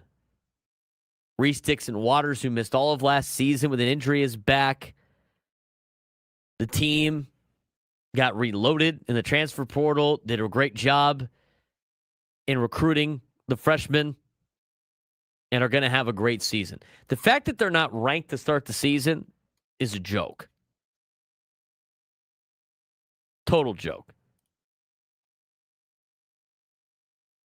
But you look at their schedule to start the year, and again, they got a couple of games early that are against opponents they should be able to handle. Long Beach State, Idaho State, and Troy. And then they get to the Players Era Festival where they take on Michigan and Oregon and another potential Power 4 team.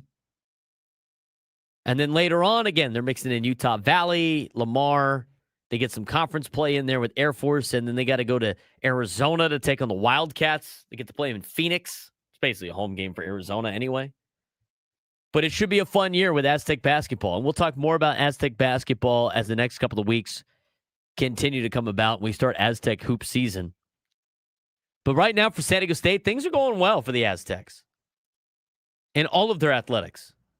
Football team off to a great start to the season, trying to finish up strong and potentially play for a Mountain West championship game. They're right there knocking on the door of a college football playoff spot. We got the news yesterday, and here's the deal. Stephen Strasburg's got to be joining Gwen and Chris later on today. I think at 2:40, if I'm not mistaken. But he returns to the Mesa. He's going to be back part of the baseball staff. San Diego State legend Stephen Strasburg officially returning to Aztecs baseball in a meaningful way. Former MLB star and 2019 World Series MVP has accepted a position as special assistant to new head coach Kevin Vance, furthering his deep connection to the university where his baseball journey first took off. It's going to be great to see him on the Mesa for Aztec baseball. And we're working on right now trying to get a hold of David Velasquez, assistant head coach or assistant coach that was going to join us today, talking Aztec basketball. But overall, I look at the way that this Aztec season might come about, and I'm excited for Aztec basketball. I mean, they took home almost every award during the preseason when they did the media days, the Mountain West Conference media days. This might be one of the most anticipated Aztec basketball seasons this in the last handful of years, aside from probably the year that Kawhi was playing. But you look at some of the preseason awards that the Aztecs got for the Mountain West. San Diego State, third program in Mountain West history to be the unanimous preseason selection to win the league. And Miles Bird, Reese Dixon-Waters, Magoon Gwath, and LZ Harrington received individual preseason honors.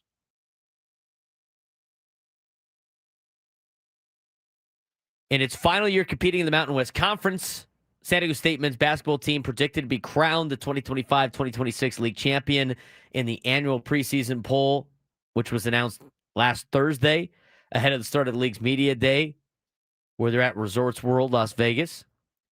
Miles Bird, freshman LZ Harrington, both guards have been tabbed as preseason player of the year and preseason freshman of the year, respectively. Senior guard Reese Dixon-Waters and sophomore forward Magoon Gwath, along with Miles Bird, earned inclusion on the 10-player preseason All-Mountain West team. Scarlet and Black, 312 points and all 26 first-place votes from media members who regularly cover the conference to finish in front of Utah State and its 275 points. Boise State was predicted to finish in third place in this year's poll. Broncos picked up 260 points to finish ahead of fourth place Grand Canyon, who's now in the league for the first time. Aztecs will join Utah, and Utah State is the only program to be unanimously selected to win the conference in its preseason poll. Utah picked up all 28 first-place votes in the league's initial season in 1999 to 2000, while Utah State garnered each of the 17 available votes in the 2019-2020 season.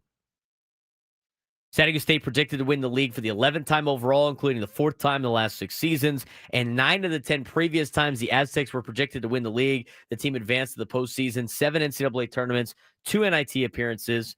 Aztecs have been predicted to finish either first or second in the Mountain West preseason poll in 10 of the last 11 years.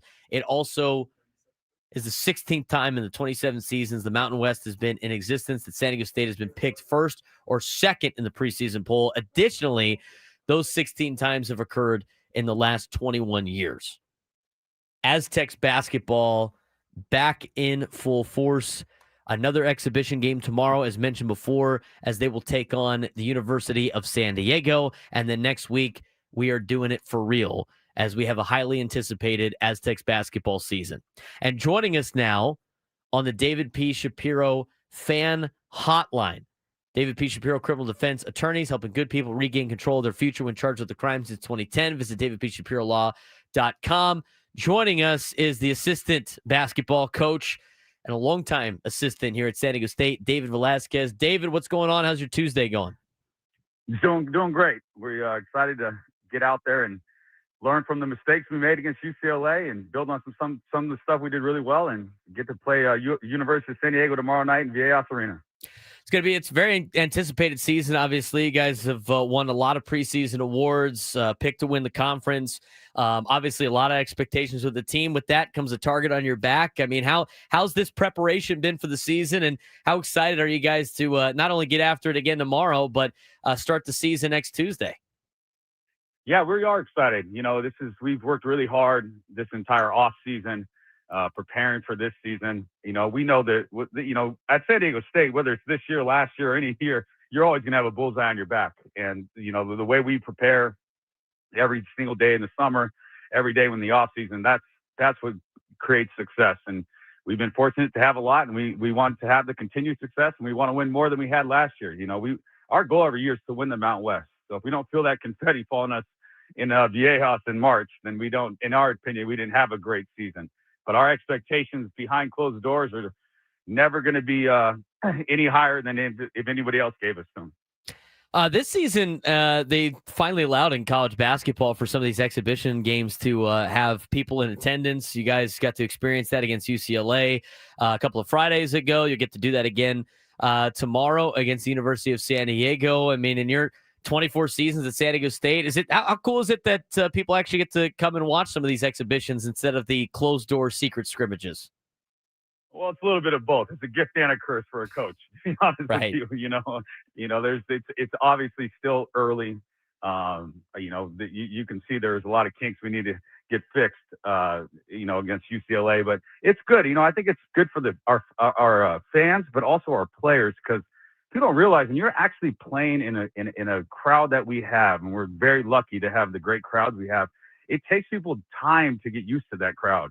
And even though it's your home crowd, there's still a level of that you kind of rush yourself a little bit. It's hard to kind of calm yourself down.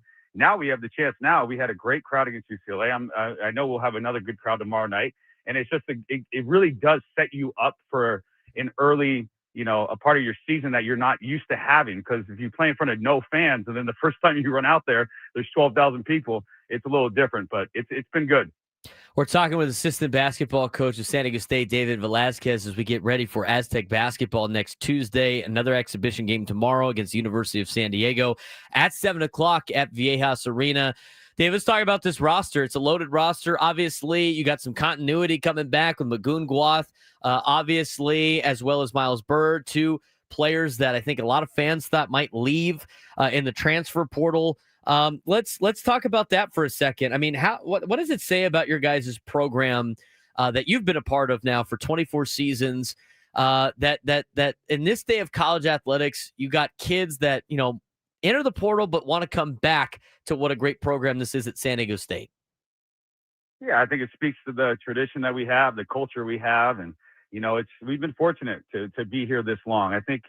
Our guys, when they get to be a part of this, I think the one thing it shows is that they love being here. That's the number one thing. And they take pride in being at San Diego State and being an Aztec. And I think we've done a really good job of holding them accountable, but at the same time, trying to help them grow as young men on and off the floor. And, it speaks volumes about our program that, we were able to have so much retainment, especially with those two, obviously, that, kind of the two guys that circled, underlined, and I'm sure every college basketball team in the country was watching them last year saying, oh, I can't wait to get that kid on our team. But we were very fortunate to keep them, and we have high expectations for them individually and for our team this season.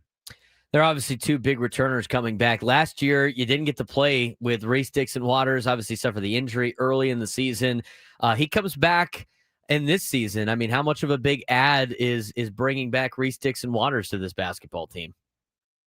Reese is a guy who's been through a lot, from injuries, from, sixth man of the year when he was playing at USC, to having a really good start his first year with us. And unfortunately, he was hurt last year, but he's going to be a guy we can really lean on in those crucial moments, those tough times, and, kind of just be the kind of just the steady force for our team, especially offensively. The way he can score the ball is something that we really missed last year. A guy that could find a way to get a basket that didn't necessarily have to come out of the offense. He can create his own offense, and we even got to see it the other night. Our offense was struggling, and then Reese started getting going, and then before you know it, we shot 58% in the second half, and a lot of that had to do with Reese and how he plays, and we're excited to have him back this year.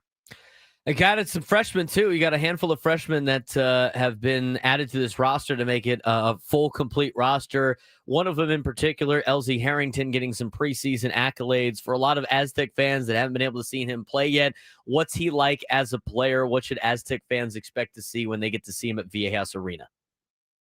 Yeah, we're excited. We're lucky to have LZ. He's one of the hardest workers on our team already. He just has a feel for the game of basketball that's hard to teach. It's he does a lot of things that you go and recruit because you can't really teach it. And his impact on the game will be on both ends of the floor. He can play off a ball screen. He can score. He has great size about him. He's got a great motor. So defensively, he'll help us on that end as well. And so we're excited about LZ. LZ's going to be a big time player for us.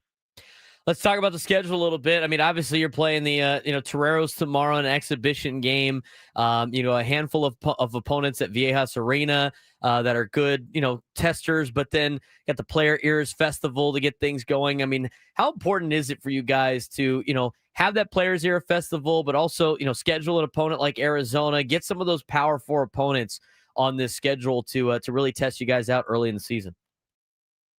Yeah, that to me has been a staple of Coach Dutcher as a head coach is, his ability to schedule and create a hard non-conference schedule that hopefully sets you up for success down the road in March.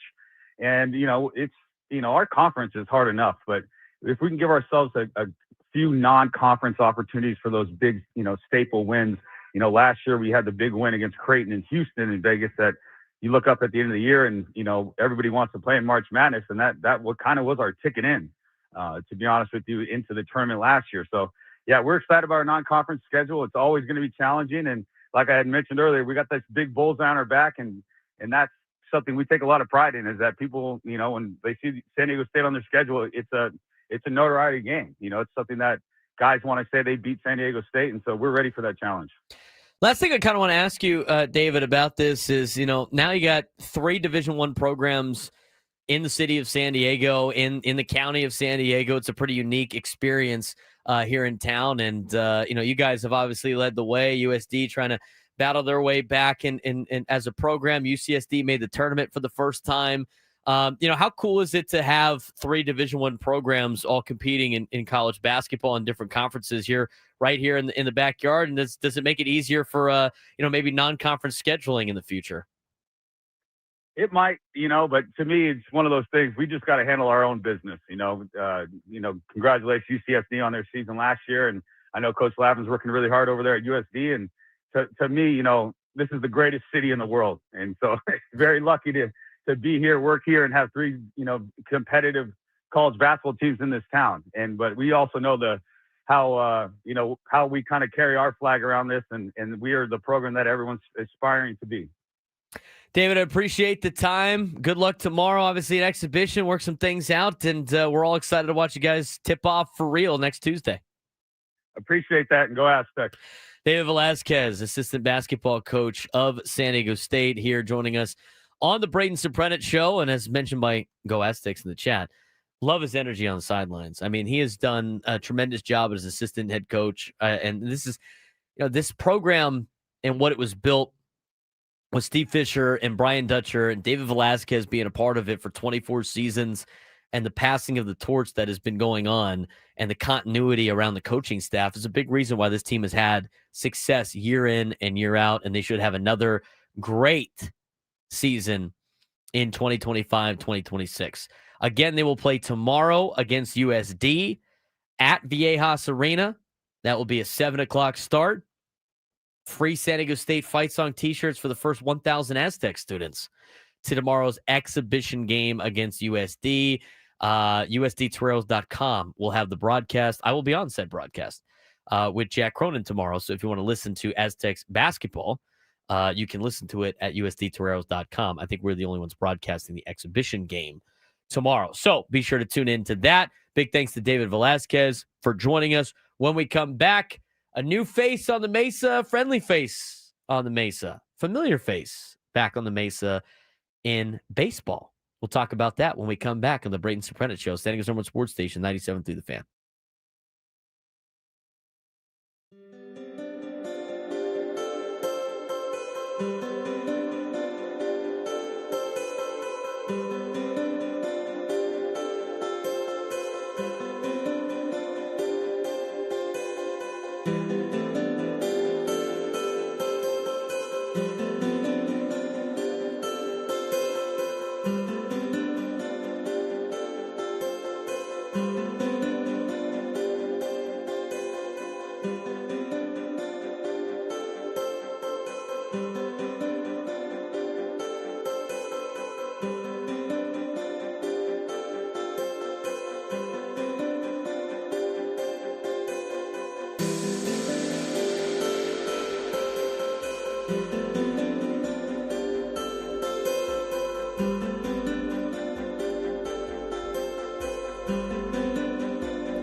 This hour 97 through the fans brought to you by our local Kia dealers. Visit kia.com to discover movement that inspires.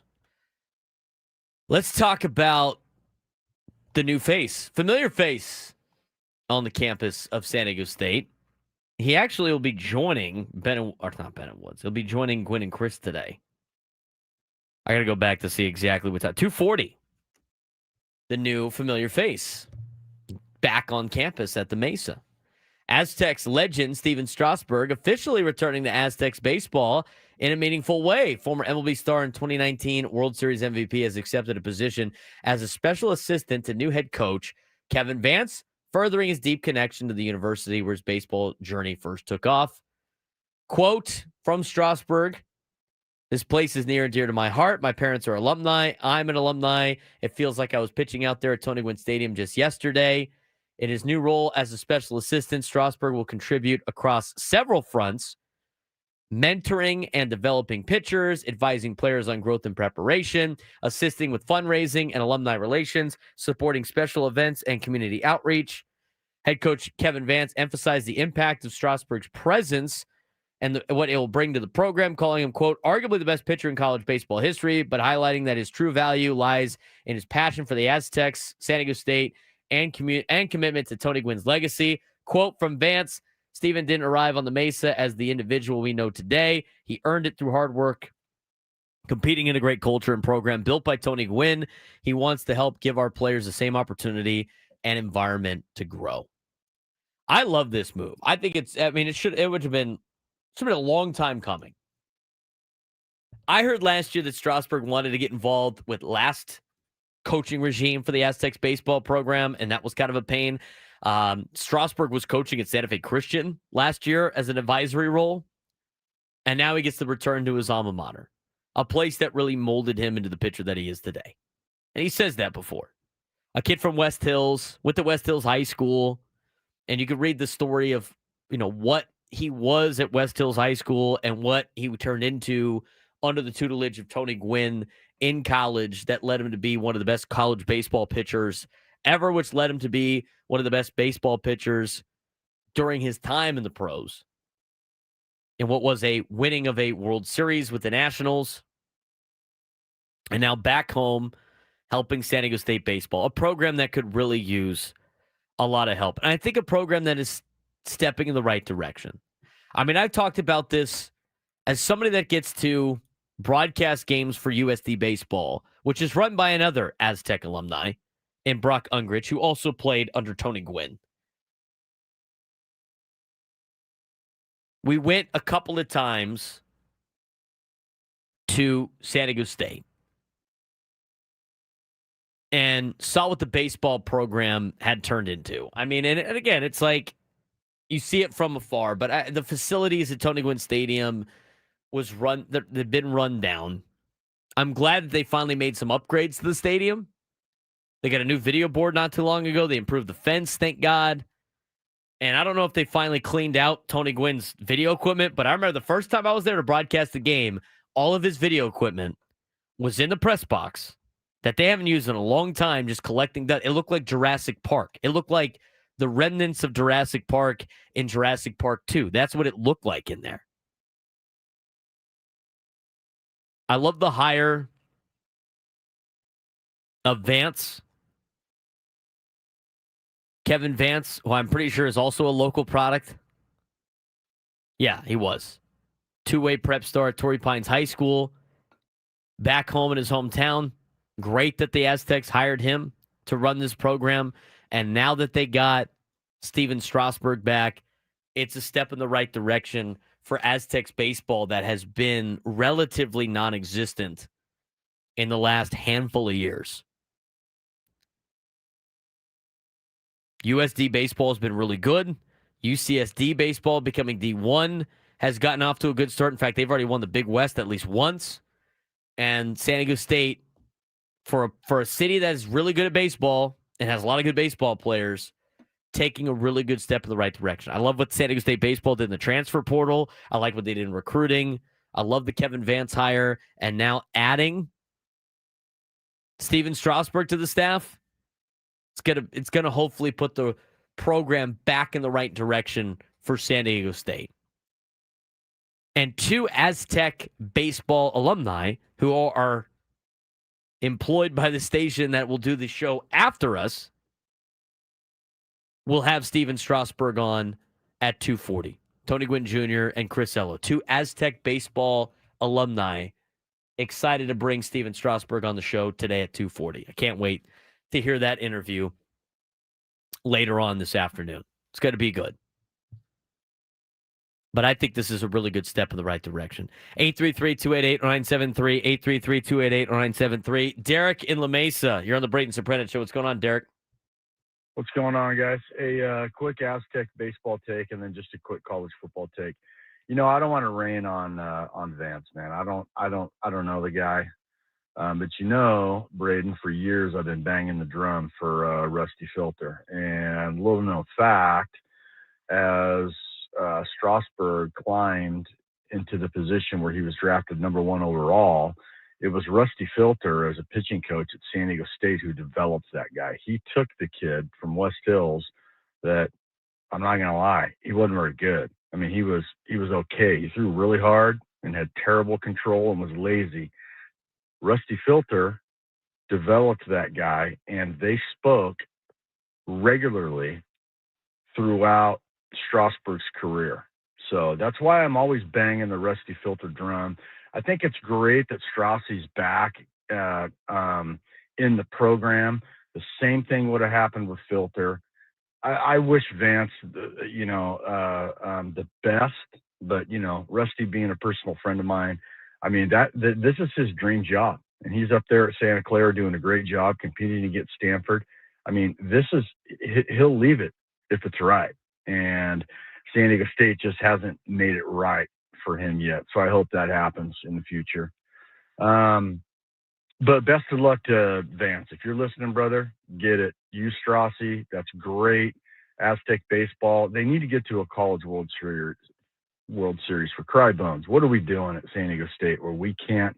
We need somebody, Derek, out of any of the schools here in town to get out of a regional. I mean, just a super regional would be nice at this point. Yeah, 100%. Hey, and a real quick, as the resident Oregon Duck fan, brother, that game against Wisconsin on Saturday, bro, that scared me a little bit. Ooh, that was not good. Wisconsin's a bad football team, a really bad football team. And Oregon, I say, even though their defense was dominant, they escaped with a 14-point victory against Wisconsin. We're a little chink in the armor there, brother. A little worried about Iowa this week? Nah, Iowa can't score, and Oregon's defense is really good. But, the game is at Iowa, correct? That is correct. Yeah, tough place to play. And I love their tradition where they have the children's hospital. Like, that's amazing. It's very emotional. I had a kid in the NICU 22 years ago, and that was scary. So that's really awesome. Yeah, not worried about Iowa. I mean, hopefully Iowa can score, They do a better job, Derek, of scoring on defense they do on offense. So, hopefully Oregon's offense doesn't turn the ball over. They might have to make some tackles. Yeah, 100%. I'll tell you what, Dante Moore against Indiana threw a couple of balls directly into people's face masks. Got picked off. Hopefully they clean that up. Hey, you guys have a good one. I'll talk to you soon. Appreciate it, Derek. College football stuff. I wanted to get more into that coaching. I mean, the coaching stuff with college football is crazy to me. By the way, did you see Greg Sankey, Frank, the SEC commissioner? I have that on. I already have that for the sports thread tomorrow. Tell the NCAA, hey man, we should probably not do this. Yeah, we're probably. What are we doing? We should probably back off on this a little bit. Should probably not do this. I want to go back to that real quick on all of these SEC schools that just think that they all can win at the same time. It's so funny to me. A&M's one of those schools. Alabama's one of those schools. Georgia's one of those schools. I don't think Ole Miss is one of those schools. They've been good recently with Lane. Texas is one of those schools. Tennessee thinks they're one of those schools. Oklahoma, Florida, LSU. I mean, the only one, it's funny to me, it's like, All these SEC schools are going through coaches like nobody's business. Kentucky's in last place. They're 0-5 and 2-5, and Mark Stoops has had a job for an eternity. That's a basketball program in the SEC. I mean, anything that they get out of football is just like house money. I don't think this whole college football coaching carousel is sustainable, Frank. I don't know what people think they're going to get with their unrealistic expectations. Have you seen the report of how much money is owed to fired college football coaches this year? Yeah, isn't it like almost like $167 million for them to just not do anything anymore? That is just to go away. Guaranteed money that is owed to college football coaches that were fired. I'm not a big Brian Kelly fan.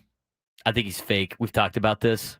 But the whole concept of a bunch of boosters in a suite raising money as the game is going on against Texas A&M to get rid of the coach is the most wild thing I've ever heard. Most wild thing I've ever heard. This entire college football carousel, coaching carousel we're about to go through during the offseason is going to be crazy. I mean, think about this for a second. Like all the jobs that are open in college football right now. All of the jobs. And those jobs are going to get filled by other coaches, and then they're going to create more. I mean, this is going to be a mass shift.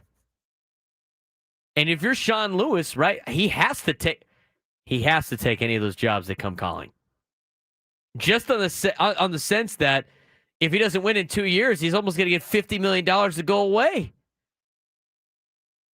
It's almost foolish not to. I mean, Wisconsin. Do you think Wisconsin's going to keep their head coach? Another year of being awful. Who's their head coach? Fickle? Is that his name? The old Cincinnati guy? Oh, I have no idea. The Wisconsin head coach. I have no idea. I want to say it's Luke Fickle, if I'm not mistaken. I have to go look again on the deal. But I mean, he took that job at Wisconsin. They've been awful since they took over the job. Since he took the job. He's got to get paid because they're going to get rid of him. They're in last place. I mean, Wisconsin football is terrible. The unrealistic, it's Luke Fickle. The unrealistic expectations that some of these schools have. And here's the other thing, too, which I love. I kind of love this. These big conferences loaded up their conferences with more teams that are really good that all think they're like the best ever. And it's guaranteeing them that they're not all going to finish with these phenomenal records, and they're just imploding on itself, all for money. It's kind of hilarious.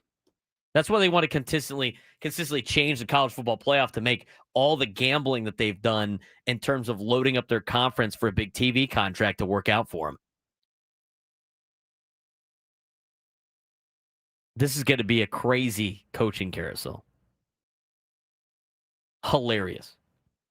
833-288-0973, 833-288-0973. When we come back, we got to get to our midday sports standoff. 1 o'clock hour, we'll dive in some NFL. We'll go back to some baseball talk as well. If you want to join and try to take me down in some sports trivia, here's your opportunity. If you give us a call right now, and you take me down in some sports trivia, you would be qualified for a chance to win our grand prize, a trip for two to see Jerry Seinfeld in Las Vegas, including 2 tickets to the show on April 17th at the Coliseum at Caesars Palace, a 2-night stay at the Flamingo Hotel and Casino, and a $100 gas card. Jerry Seinfeld returns to the Coliseum at Caesars Palace on April 17th and 18th. See Ticketmaster.com for tickets. 833-288-0973, 833-288-0973. Give us a call. We will take on the midday sports standoff when we come back on the Braden Surprenant Show, San Diego's #1 sports station, 97.3 The Fan.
12:43 on what day is it? Tuesday?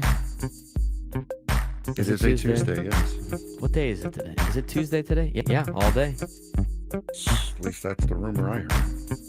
You know what's jacking me up this week? We play Thursday. Short week. That's right. Play Thursday. Some of us jumped on it early and understood that Friday was Halloween and decided to move the game to Thursday. So yeah, the little jerks got to get their candy. Oh, is that what it is? Or the fact that you know that like your gates on Friday are going to suck? No, it's the jerks need the candy. I can't imagine high school football gates on Friday being good.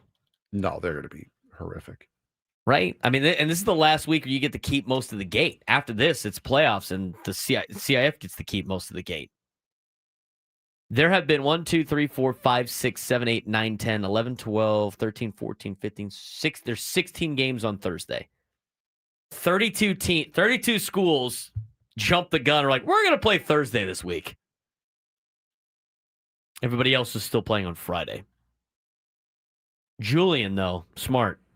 Game's at 3:30. Now it's 8-man football. They don't have lights. But you know what? Smart. They're playing at 3:30. Olympian, not smart. They're playing Hilltop on Friday. It's at Hilltop, though. At Hilltop.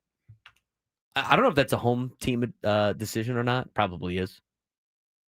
You going to go? Let me know how it goes. Not my week to watch them. 8-1, baby. They've had a great year. They've been incredible. The Olympian Eagles year. have had a great year. The Discovery Bowl's on Friday. That's a 7:15 start at San Marcos High School. Rivalry game. Go trick-or-treating with your kids, then go to the game. I will say this, like, what time does trick-or-treating like usually end? Like, it starts at sunset, which is around 6. If I know. You're pretty much shutting things down around 8:30, 9 o'clock, right? That's a good question to ask people. What time are you shutting down? What time are you, like, turning the lights off or, like, we're done for the night, giving out candy? 8:30? I mean, people that, like, kids that go trick-or-treating are before high school age. Those kids, are not, but it is a Friday night. They might be out late trying to find the king-size candy bars. When do you turn the lights off for trick-or-treaters? When I'm running low on the candy I like. That's why you keep that part, and you're the bleep that hands out Almond Joys. No. I'm allergic to Almond Joys. I'm not going to give out something that's going to kill me. Wouldn't you want to get rid of the things that would kill you? Why would I buy it? Why would you keep? Well, it comes in the variety pack, dude. Why would I buy a variety? You can see what's in the variety pack. I'm not going to buy a variety pack with Almond Joys and Mounds and stuff like that. Let's see what's in the variety. There's usually good candy mixed with bad candy because they got to get rid of the bad candy. What somehow insane psychopath would put a variety bag with Mounds and Almond Joys in with like Hershey's? Well, it depends on the product. You're not good. No one's buying that. People do, man. You got the Kirkland favorites that come with some of those, I think. Yeah, here's a pack. Yeah, it's the Hershey's assorted candy. Kit Kats, Hershey's, Reese's, and Almond Joys. You're not buying that pack? I'm dead on I'm dead on half of it. That's so like most of those. That's the Hershey's pack. It comes with Almond Joys. Probably 3/4 of it, depending upon what Hershey's are in there. They're just regular Hershey's candy. Well, if that's the case, I'm dead on half of it. You might as well hand out the candy that you can't eat. What other packs are there? If you give out circus peanuts, your house deserves to be TP'd. Just straight up. Straight up. Absolutely. Oh, boy. All right. Anyway, so that's there's a ton of games on Friday night. A lot of teams got wind. I mean, the Thursday game is the play, especially with the referee shortages and stuff like that. Then you got to play some Thursday games once in a while. We'll volunteer to do the Thursday before Halloween. What is the worst candy you ever got trick-or-treating? Adam Paul, why peanuts are so good is because I'm allergic he's to allergic peanuts. to them. Don't I'm kill allergic him. to peanuts and almonds and stuff like that. We got good games on Thursday. We got Rancho Mirado at Poway, rivalry game. Granite at Steele, good one. La Jolla at Madison, not a bad game. Torrey LCC, they play for a surfboard, Frank. Did you know that? That's cool. Torrey Pines and La Costa Canyon, Thursday at 7:15. Surfboard. I think LCC takes the surfboard. I'll go surfing. I wonder if they've actually surfed with that surfboard. Like if you're the head, like Sean Sovacool and Scott Ashby, like those are the two head coaches at Torrey and LCC. You have to surf with the board, right? I would have to think. Come on, you got to surf with the board. I bet you Sovacool's done it before. I bet you he has. That's cool. I'm just saying. I think they got to be able to. If you win the rivalry trophy and it's a surfboard, you got to surf with it.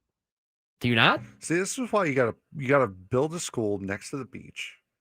There's a lot of those. Find right on the beach.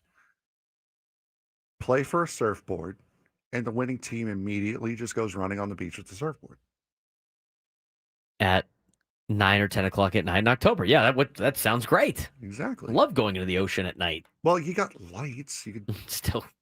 You kidding me? I'm not afraid of a lot of things. Being in the ocean at night sounds. Make it an afternoon game terrifying. Then. What do you want? Play at 3:30 like start Julian? the game at 3 o'clock. Yeah. Come on. Oceanside El Camino rivalry game. We're trying to have some fun Thursday. Here. Oceanside El Camino. Carlsbad Del Norte Thursday game. There's a lot of good Thursday games. Cathedral UC, Valhalla Santana. And let's be honest. Most high school kids aren't going surfing. Most high school football players aren't going surfing. So you're going to go in the water. You're going to stand on the board. You're going to bust your butt one time, and then that's it. So there you go. This is San Diego, dude. The high school football players do surf. There's probably a decent amount that probably surf. I didn't know many. I didn't know any, as a matter of fact. Vista RBV, another good game.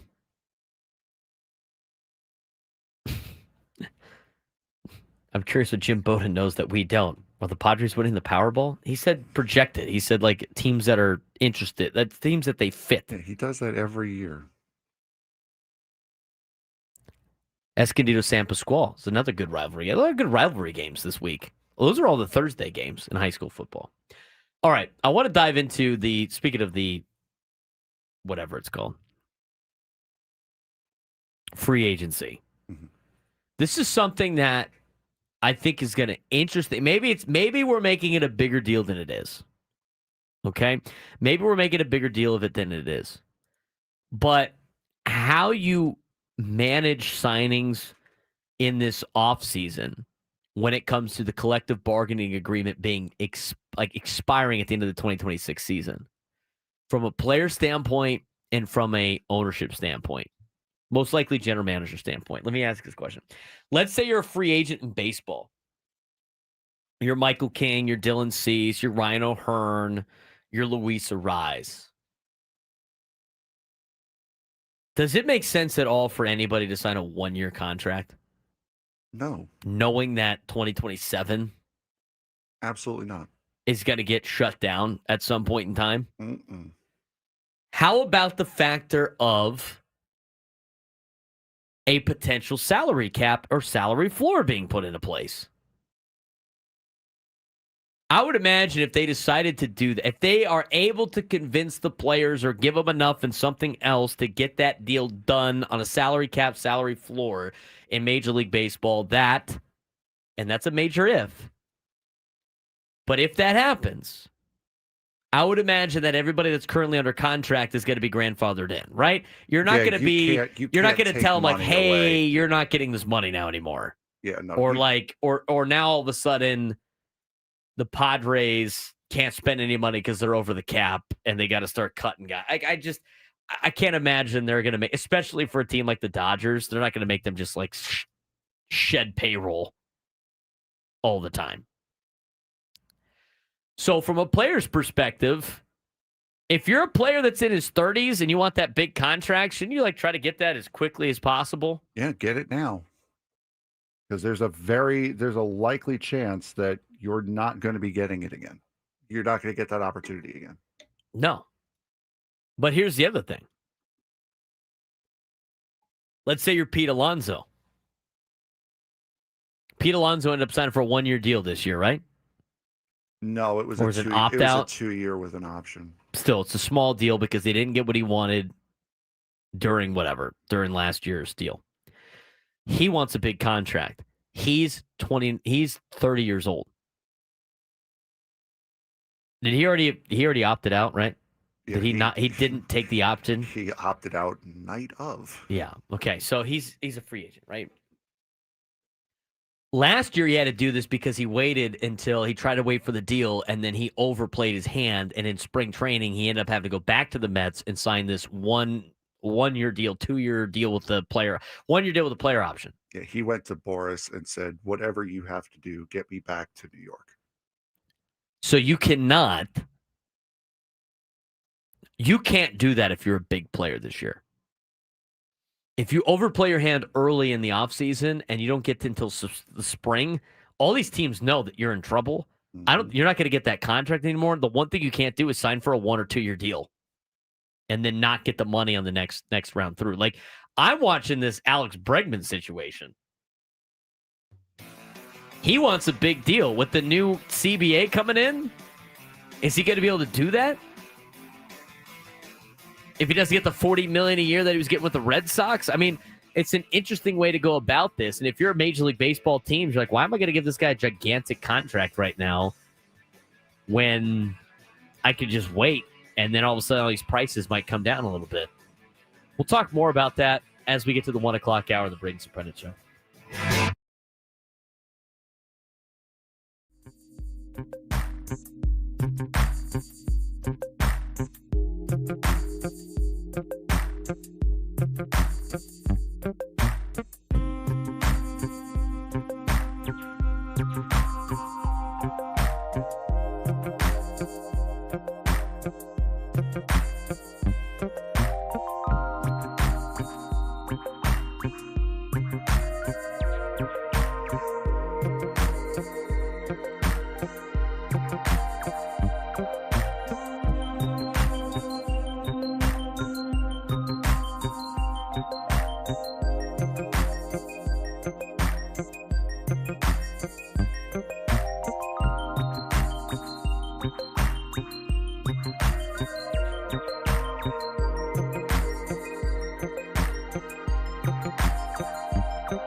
The biggest fan contest returns on Monday, November 3rd. Grand prize is a night in the Odyssey Suite with 20 tickets for you and your friends to watch a future Padres game with the whole fan staff. Register your name at 97throughthefansd.com/biggest-fan and listen when we announce names each day at 9 a.m., 1 p.m., and 5:30 p.m. for your chance to qualify.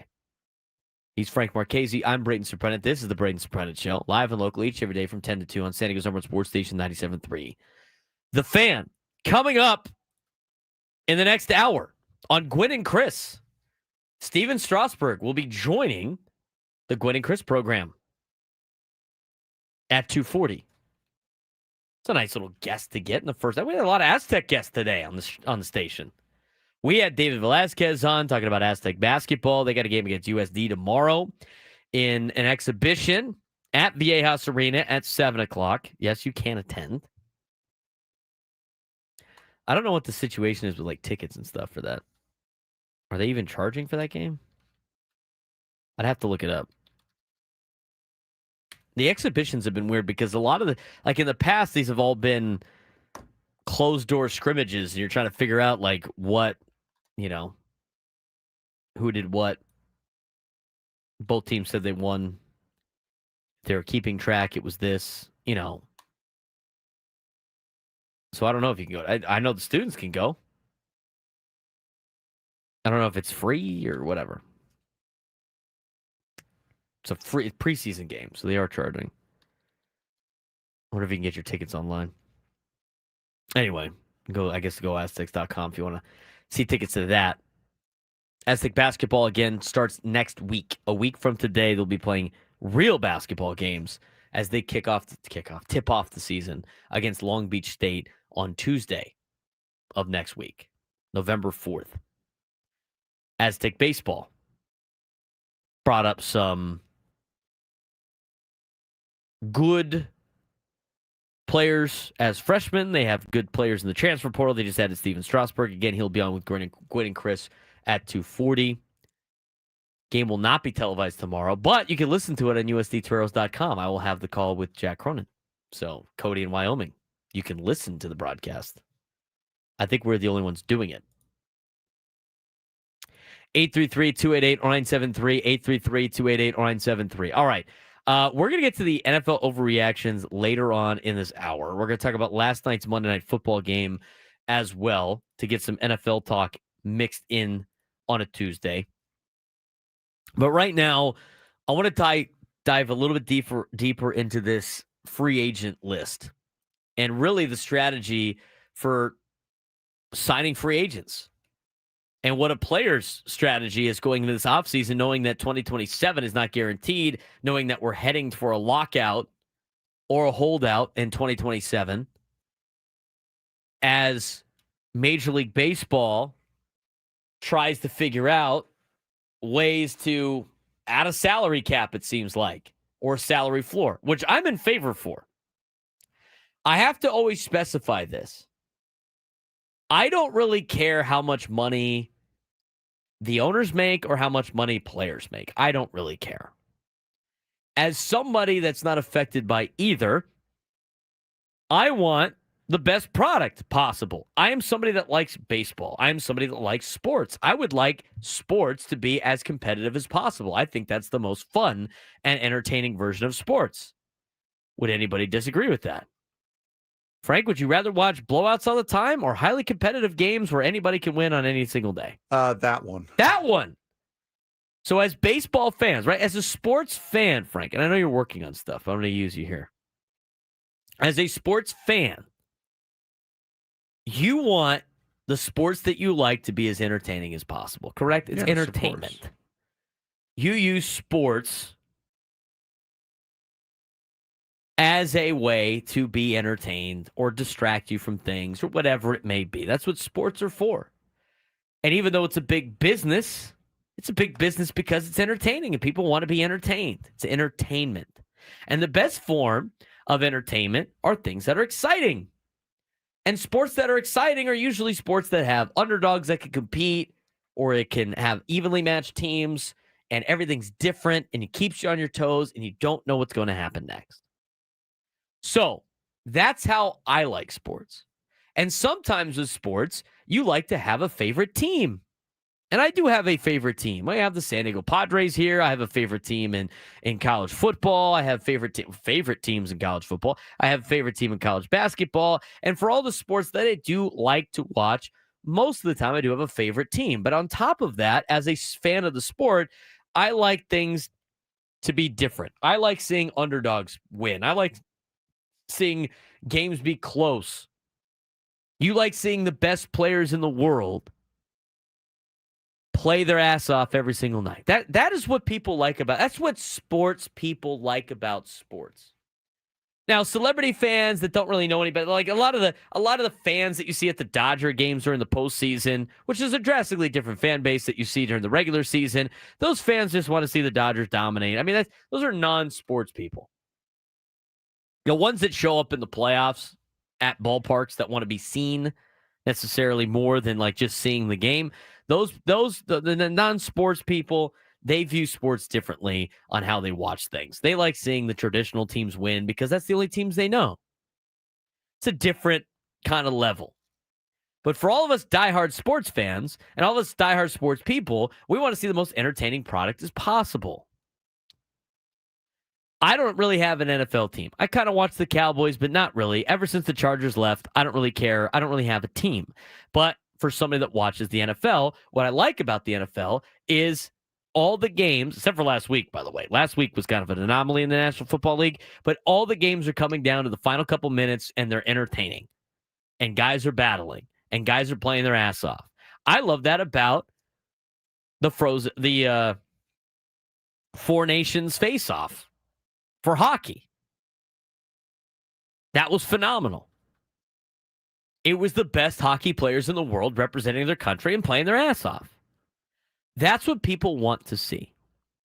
And so for me, when it comes to any type of decision that affects these leagues, whether it be postseason, whether it be, like playoff formats, league rules, ways that payroll has been established, I'm in favor of whatever makes the game competitive. And so at the end of the day, I don't really care if the owners make more money than the players. I don't really care if the players make the same amount of money as the owners. I don't care how much money either of them make. They should make what they're worth. What I do care about is I would like to see all the teams in Major League Baseball have to spend money and have to be controlled of how much money they spend and use that money wisely in strategy of, I'm going to invest in this position, which means I can't invest in that position. And seeing talent spread out amongst all of baseball. With the new schedule that baseball has and being able to see every single team at home every 2 years, it would be nice for every single team to have 3 or 4 stars on their team. These super team Globetrotter teams where just money just saves the day all the time, to me is very boring. I don't think it's entertaining. I really don't. Even if the Padres had it all, it'd be slightly more entertaining just because it was your team and the fact that the Padres have never won before. But aside from that, it would get very boring.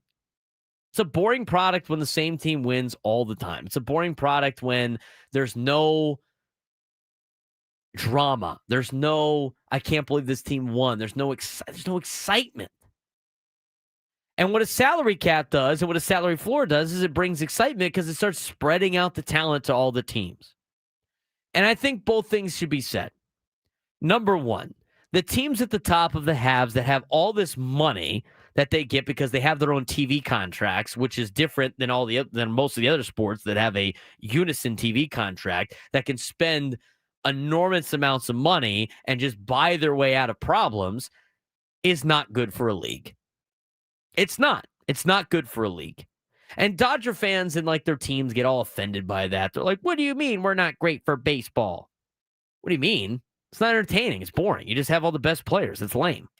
Nobody wants to see that. Nobody cares. You're going to be the team that kills the golden goose for your own selfish need, and then you're not going to get paid as much in the long run because, I don't know, people are going to stop watching because it's not entertaining. I mean, the NBA's ratings continue to plummet. They're going to plummet even more when people see this report about the FBI, and now all of a sudden people are just naturally going to think that the games are rigged. Why would I watch a rigged sport? It's why sports people don't watch the WWE. People watch the WWE where it's, they view it as a soap opera or a television show. Nobody cares about those things. So those teams are a problem for baseball. The Dodgers, the Yankees, Red Sox. I mean, the teams that spend way too much money and can buy their way out of problems. They're not the only problem, though. The other problem is the bottom. And all the teams that don't spend any money and just collect checks. That is also the problem. Those teams are also not entertaining. Both things can be true. Because every time I mention that the Dodgers spend a ridiculous amounts of money and it's a joke with the deferred payments, all Dodger fans are like, yeah, it's not us. It's actually the A's. Hey, I'm going to get to them. It is the A's too. You're not wrong. Teams like the Athletics and teams like the Pirates and teams like all of these organizations that claim that they're not making any money and therefore can't spend any money on players are equally a problem to the situation. They should be forced to have to pay a minimum amount to their players. That's exactly what they should be doing. So when you have organizations that are just collecting checks instead of using the money that they get on this shared profits that the league does, which has their own loopholes in itself that the Dodgers are taking advantage of. But when those teams are collecting those $70 million, $50 million, and aren't putting it in their payroll, that makes this glaring problem of there's about 10 to 12 teams that can win a World Series, and that's basically just because baseball's a fluky sport and anything can happen in baseball. It's not because every team is entertaining and talented. And the other thing, too, is once the deadline passes, you're basically just waiting around for the playoffs to start because it's not entertaining baseball. Because you have all these great teams that are now super teams after the trade deadline competing with a bunch of teams that just don't even care to be there anymore. So how do you fix that problem? And right now, Major League Baseball understands that a lot of their fans are going to start walking away after seeing what has been just dysfunction with payroll spending. They know it, and the teams know it. And that's why the owners want to get ahead of this. And so that's why they want to put in a salary cap. Now, players don't want a salary cap because they don't think because all of a sudden the $50 million that they're making a year up to they can't make the $70 million. They have to stay with the $30 million instead, which then gets to a point of how much more do you really need? I believe you get what you should pay for. You should be paid what you're worth. But here's the other thing that the players don't like about a salary cap is they want to get paid $70 million a year, but they also want to be on a good team and want you to spend on all the other players so their team's good. They don't want the $70 million a year that they take all the money that the team has in a budget and spending it just on them, and then the team, they don't want to be on a bad team too. That's where they get the problem. That's why they don't like the salary cap, is the guys at the top that are making gobs of money that want to make as much money as possible, which is fine, also want to be on a really good team, and they don't think it's fair that they don't get surrounded by talent. In order to make this league better, you have to put in a salary cap and you have to put in a salary floor.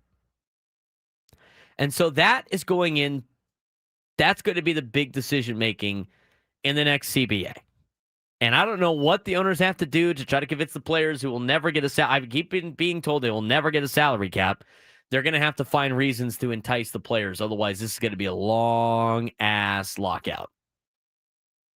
Long. And with the long-ass lockout, there's a lot of decisions that need to be made by players that understand If there is a lockout for a long period of time, I'm not going to get paid. If I'm a free agent during said lockout, that's also going to make things worse because I'm not even going to have a team. I'm just going to lose a year. I got to make sure I get my contract that I want, because what's going to happen if it does pass and there is a salary cap and a salary floor? All of a sudden, those players' options are going to be different, because we know for a fact, not a fact, I have a 95% confidence level that if they do put in a salary cap or a salary floor, anybody under contract is probably going to be grandfathered in. They ain't going to make these teams cut those players, and those players aren't going to lose out on money. There's no way the Players Association would allow that. So I look at the strategies here, Frank. The strategies of being a free agent. And right now, I want to try to sign anything close to a long-term deal as quickly as possible before those start evaporating the closer I get to spring training, where a lot of organizations know, like, why am I going to give this guy a contract in spring when I have all the leverage knowing that we could be having a lockout coming up and we could be having a salary cap? Why put myself under the bind of paying this guy a lot of money, where if he just signs a one-year deal, I could get him for a way better value? Oh, exactly. The players are going to want to get these contracts done as quickly as possible to avoid that, but the owners are going to want to hold out as long as they possibly can so they can bring that price down. They may not be concerned with the years, but going on the price that they are going to have to pay, that is a game that is going to happen this offseason. There's a good chance that you're going to see a lot of players not have teams in January, February, getting closer and closer to March into spring training. It's going to be interesting how this game gets played.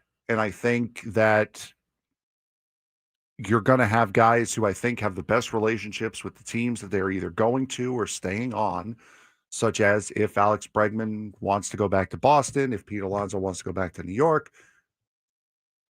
They have that relationship built up already, and they can kind of reach a middle ground to get the deal done early.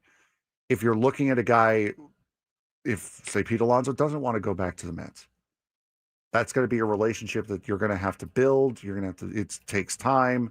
You're going to want to take as much as you can. You also want to spend as little as you possibly can.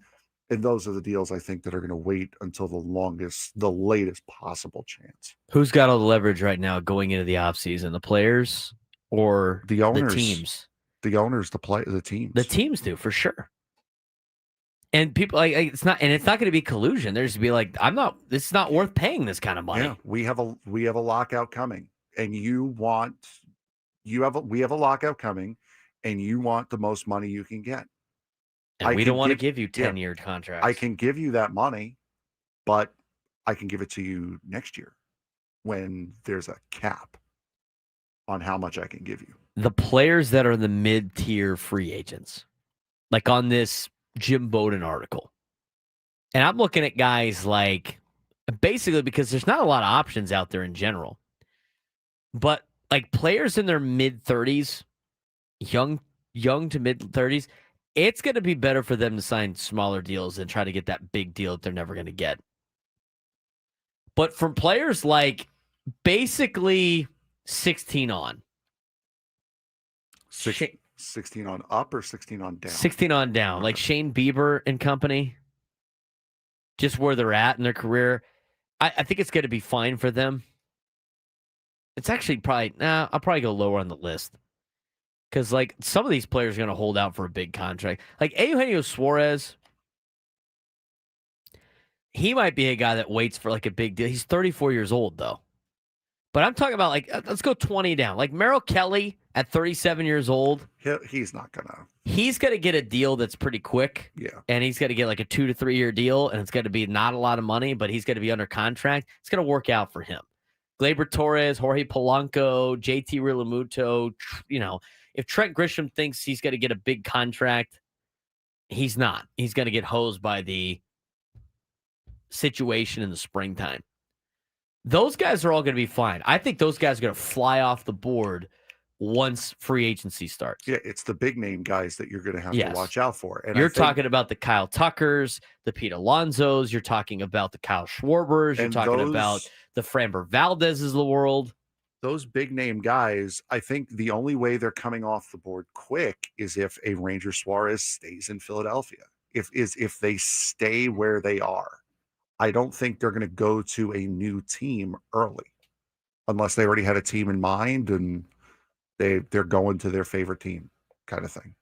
That's the only way I see big name free agents not signing quickly, is if they're staying put where they are. I can see a lot of Boras clients being unsigned in March, and they're going to be in trouble. Wow, that's a rickety little ledge you're out on. Well, there's only a handful of Boras guys right now in the top 10. But they always do that, though. I know, so I'm saying. I bet you Kyle Tucker signs before that. Kyle Tucker's not a Boras client. They might understand, like, we got to get this deal done, or else we're in trouble. But here's the thing about the Boras clients. You hire Boras to get as much money as possible. Boras doesn't need the money. He'll sit there and wait. Mm-hmm. They'll wait, and they'll keep waiting. And the last couple of years have not really worked out for the Boras clients too much. No, I think Alonso fired him because of that. Pete Alonso is still represented by the Boras. So he almost fired him. He might this year. He came that close to firing him last year over what happened. Boras clients in the top 10. Pete Alonso, 3. And then you get to Alex Bregman, 6. There you go. That's why he opted out. Mm-hmm. Ranger Suarez, 7. Dylan Cease, 8. Tatsuya Imai? One of the Japanese players? Yeah, For the Nippon Professional Baseball League? Yes. We'll dive into more of these guys tomorrow. He's a Boras client. Like Cody Bellinger, I think, is hosed. He's 30 years old. He's going to want it. He hasn't gotten the big deal yet. He's going to want to try to get a big deal. I don't know if teams are willing to dish out a huge deal to him before a potential lockout. Oh. I just don't see that happening. Jim voting him a 6-year, $168 million contract on a guess. In a normal year, he might get it. Not this year. $28 million a year? You going to do that right before a lockout? I don't know about that. It's an interesting topic of conversation. When we come back, Chiefs and Commanders from last night, break that game down. We'll get to the overreactions and finish up the show. Gwen and Chris coming up next at 2 o'clock on San Diego's #1 sports station, 97.3 The Fan.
All guests on 97 through the Fan join us via the David P. Shapiro Fan Hotline. David P. Shapiro, criminal defense attorneys, helping good people regain control of their future when charged with a crime since 2010. Visit davidpshapirolaw.com. Talk a little bit. I was going to talk a little bit about Monday Night Football, but just for the soundbite. Monday Night Football. How big of a disappointment are the Commanders this year? They're incredibly disappointing. Yeah, but it's with an injured quarterback as well. So I don't know. Oh, we're questioning whether or not to throw a penalty on. That's intentional grounding. Yes. He intentionally grounded the football. We're questioning whether or not to throw a penalty on Patrick Mahomes. Patrick Mahomes. Now, there you go. That's from last night. Chiefs won 28-7 of the Commanders. The Commanders are, they're even with Jaden Daniels, they hadn't been very good. It's been a very small amount of time, but it's just they've been a very disappointing team for a team that was really good last year. I know they've had injuries. Everybody's got injuries. They're now 3-5 after the loss. Kansas City's starting to heat up. They're 5-3. There's not so much I could break down about this game. Kansas City controlled the game the whole time. You saw Rashid Rice come back. Great. Fun. But that recapped the rest of the NFL weekend. A 28-7 victory for the Chiefs. We're going to get to the overreactions in the next segment. But I did want to see, have you seen, finally people are, by the way, I want to say that I was the first one of the 2014 playoff for college football. If the FCS can do it, why can't the FBS do it? Just to quote Mike Leach. So the 2014 playoff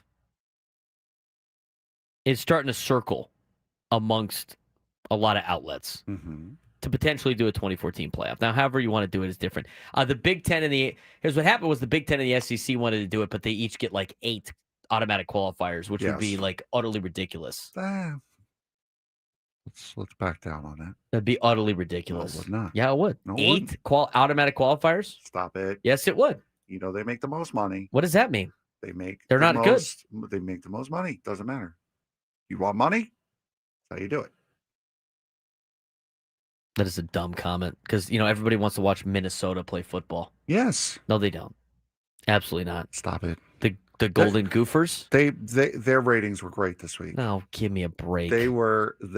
Yeah, the ratings were great ratings. Because the TV networks that have the deals with these schools put them in the prime spots every single week. There you go. See that? Yeah. If they put the other teams in the prime spots, in the prime channels, they'd probably do pretty well too.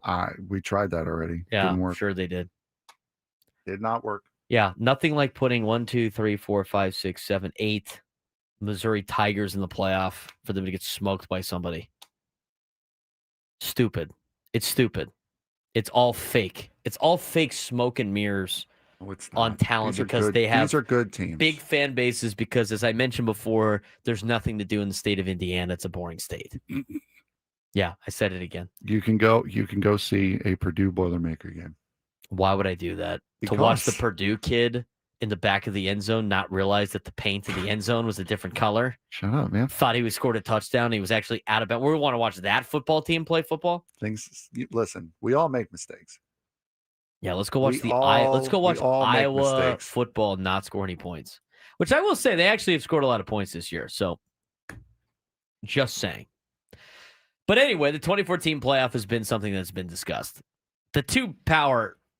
The power two, if you will, the Big Ten and the SEC want to hog everything to make all this money. Yes, they should. No, it's a joke. No, it's not. It's a joke. Stop it. So anyway, you look at the 2014 playoff that actually makes sense. And when media outlets come up with some of these things, like individuals that understand the benefit of college football, it comes out a little bit different, where each power conference gets 4 automatic qualifiers. Makes sense. The group of 6 get 2 automatic qualifiers, and then you have 6 at large. That's not bad. It's a little bit different than what I would do, but it's still not bad. I would be all for that. You would see a bracket that would be fun to watch. In the Big Ten, Ohio State, Oregon, Indiana, Michigan would all make the college football playoff. Texas A&M, Georgia, Alabama, Ole Miss would all make the college football playoff. BYU, Cincinnati, Texas Tech, Houston would all make the college football playoff. Georgia Tech, Louisville, Virginia and Pitt would all make the college football playoff. Memphis and Navy would make the college football playoff, all as automatic qualifiers. You're into at-large. Notre Dame would make it. Miami would make it. Vanderbilt, Tennessee, Missouri, Texas would make it. And then you have a bunch of teams that are in the hunt. I'd be all for it. The other thing I would do that was different when talking about 2014 playoff. You're like, that's too many games. Well, why does the FCS do it?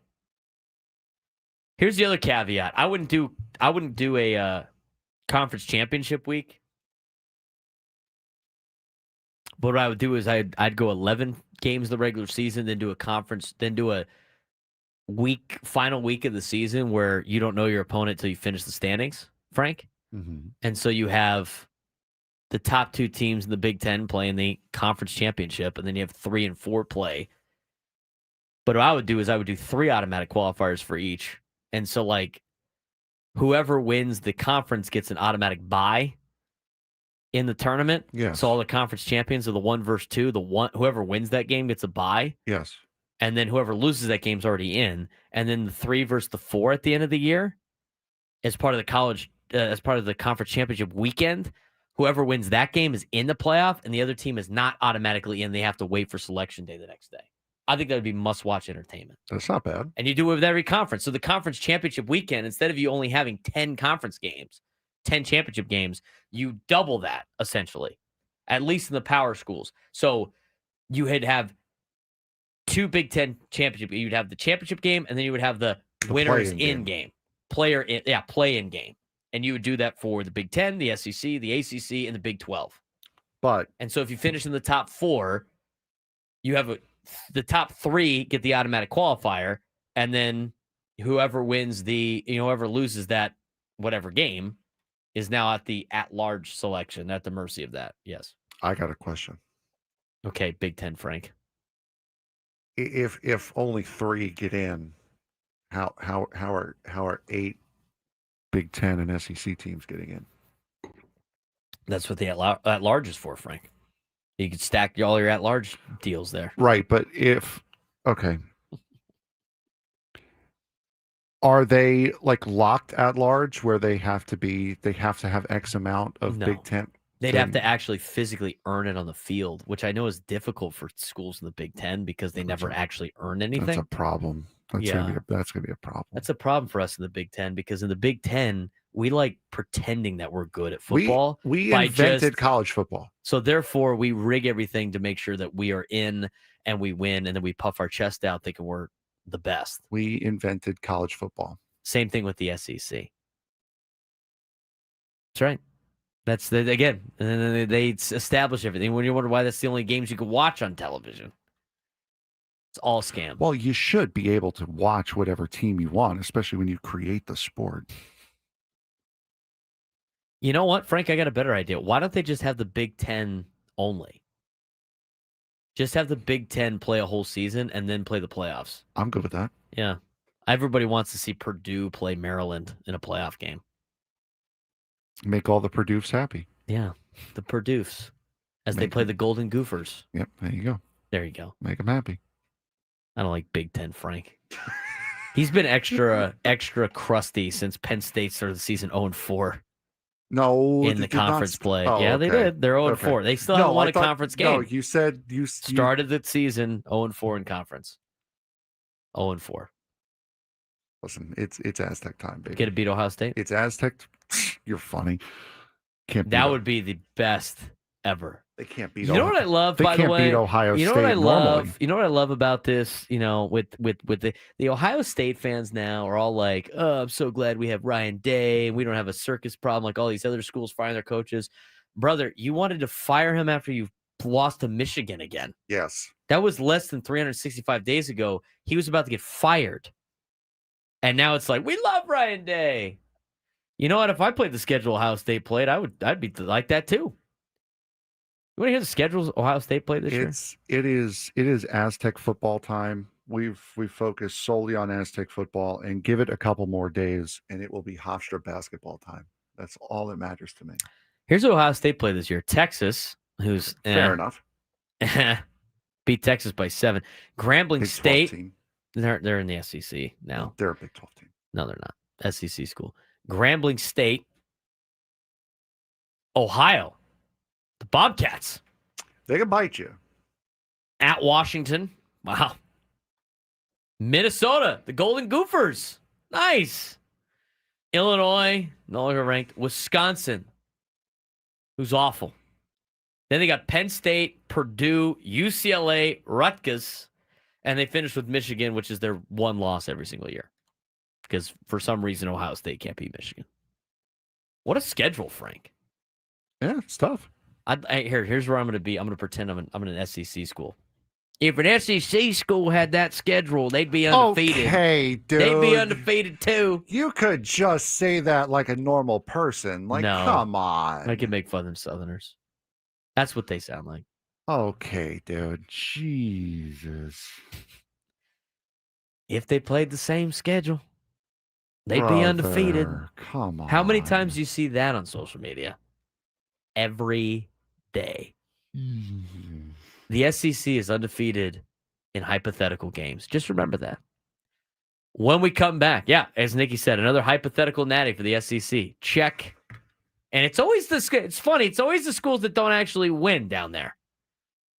It's the Mississippi State fans of the world.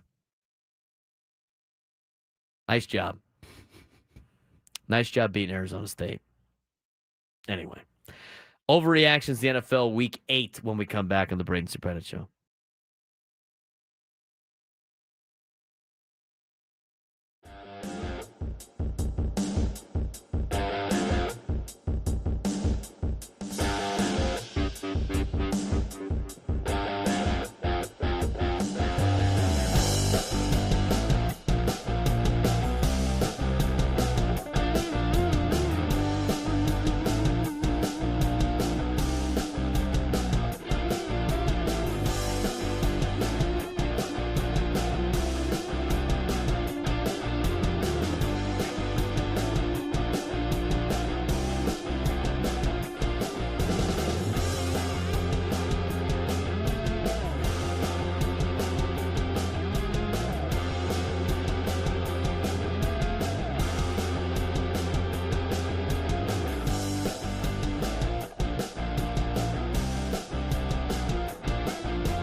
Final hour of the Braden Surprenant Show, brought to you by Toyota Poway, but San Diego's #1 Toyota dealer by USA Today with APRs as low as 0%. Tons of new Toyotas on the ground. No tricks, only treats during the Trucktober sales event happening now only at Toyota Poway or online at toyotapoway.com in the heart of San Diego.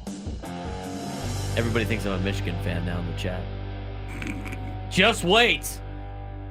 Just wait for when Ohio State beats Michigan. I'll just turn on Michigan. There it is. Stirring the pot. One of them front runners, ain't The you? Ohio State fans are so upset right now. Hey, man, I'm just saying the schedule's easy. That's all I'm saying. You're challenging yourself. Come on, Texas, really? Arch Manning at quarterback? That's a big win now? Come on. Come on. No, I hate Michigan, Clay. Remember, the only team to beat Michigan in those 2 seasons where they won a national championship was the Frogs. Something Ohio State could never do. This is the best part about college sports. You can talk smack on everybody's team. It's great. It's a great time. I don't want to talk smack on Penn State. I have too many friends that are Penn State fans. Plus, it's kicking a horse while it's down at this point. I'd love to see Penn State win. It would be nice. It'd be hilarious. That would be hilarious. If Penn State wins on Saturday, Frank, what are you doing? Probably going to bed because that's when I will have looked at the score. Oh, my God. Like I said, dude, it's Aztec football time, and come Monday, it is Hofstra basketball time. That is what Hofstra basketball is back, baby. Playing Central Florida on Monday. All right. I've incited a riot with the Ohio State fans. It's all in love. It's all fun. Let's get to the overreactions of Week 8 in the NFL. Let's do that. All righty. As we go on. Start New York, where the soap opera at quarterback continues for the New York Jetropolitans. Justin Fields just delivered the Jets' first win of the year, throwing for 244 yards and a score, while looking more poised than we've seen in weeks. Woody Johnson ripped him just last week, and now he's the hero in Florham Park. But here's the problem. Jets are heading into a brutal post-bye stretch with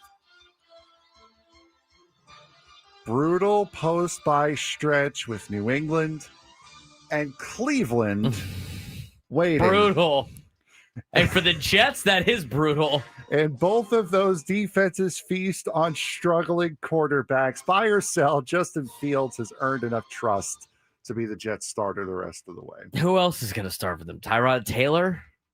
I'll buy it. I mean, like, what are you going to do? What are you going to do with? What are you going to do? It's got to be Justin Fields. Who else are you going to go with? It's the Jets. They beat Cincinnati. Good for them. Yes, that is a tough stretch for Justin Fields because the Browns' D-line is good. Yeah, Ask Clay in the South Bay. The Browns' D-line's good. From that point, yes, that is a difficult stretch. No, go Aztecs. That was not an English are hard. He just could not believe that Cleveland was mentioned the tough stretch. In a tough stretch. I will give my boy Clay some love right there. The D-line for Cleveland's not bad. Staying up next. Maybe they'll trade for Joe Flacco. Staying around Cleveland, 5 sacks, 1 game. That's what Myles Garrett did against the Patriots. There you go. He already had 10 sacks. He already has 10 sacks this season, making it 8 straight years of double-digit sacks. And we're not even halfway through. Cleveland might not be good enough to help his awards case, but Garrett himself is single-handedly wrecking game plans every single Sunday. Buy or sell, Myles Garrett is on the way to another Defensive Player of the Year award. I'll buy it. I don't care how bad the Browns are. Myles Garrett is arguably the best defensive player in the National Football League. I mean, when you talk about defensive players of the year, defensive linemen are a big cause of that. I mean, he could do a lot of things that other people can't do. The most important part of football in the trenches, he is the best player on that side of the ball in that particular position field. Yes, I will buy that. 10 sacks already. We're not even halfway through the year. Yeah, Myles Garrett, beast. And by the way, he gets to play the Jets soon. Rack up some stats against Justin Fields. I want to go back to what Go Aztecs said. Maybe they'll trade for Joe Flacco. Isn't it the rule, like if you beat the other team, you get to take their quarterback on your team? Joe Flacco, new Jets quarterback? I think that was the rule. I think that's what the wager was at the beginning of the game. Next one. So here's the situation in Atlanta. Michael Penix Jr. gets hurt. Kirk Cousins has to step in. To Adam's nightmare. And let's be honest, it wasn't good. 173 yards, 10 points, and not much life in the offense. Some people think the Falcons should have dealt him already before this performance hurt his value. But Atlanta's stance all along has been to keep Cousins as an insurance policy. Buy or sell, the Falcons blew it as they missed their best chance to get rid of Kirk Cousins before the upcoming deadline. I buy it. They did miss out on their best opportunity to get rid of Kirk Cousins. You didn't need to see him play and look that bad against the Dolphins. Everybody thought that was a Falcons fan was worried about Kirk Cousins going out there and dominating a bad Dolphins team who has been awful on defense all year long and couldn't stop a cold. They couldn't stop anything. They were terrible. But they could stop Kirk Cousins, apparently. There's your trade. I mean, all your trade value's gone. Kirk, the insurance policy Cousins. But here's the thing. Now he's an expensive backup quarterback when he could have been the starting quarterback for the Jets or somebody that needed a starting quarterback. I'm surprised they didn't try to trade him to Cincinnati. I mean, are you saying Joe Flacco is better than Kirk Cousins? After that performance, it might be. Now nobody's going to want Kirk Cousins. Now you have a very expensive backup, Atlanta. Speaking of having a lot of backups in, no Nick Bosa, no Fred Warner, no pass rush, and the Texans made them pay for it. C.J. Stroud had all day to throw, 318 yards, no sacks, and Houston converted over half of its third downs. San Francisco, sitting at 5-3, still has playoff hopes, but without someone who can pressure the quarterback, those hopes are slipping. Buy or sell, 49ers need to make a move for a pass rusher more than any other team in the NFL. Buy it. Yeah, they do. They need some help on the defensive line. Just like last week, I said the Chargers need to make a move for an offensive lineman. I mean, good thing they got Joe Alt back, but you got to be able to win in the trenches. Hey, look, we get Myles Garrett. I'm surprised we're actually going to get through all these. Aha! Baltimore came into week 8 at 1-5 and spiraling. No Lamar Jackson, bad losses piling up, and now the league is looking into their injury report.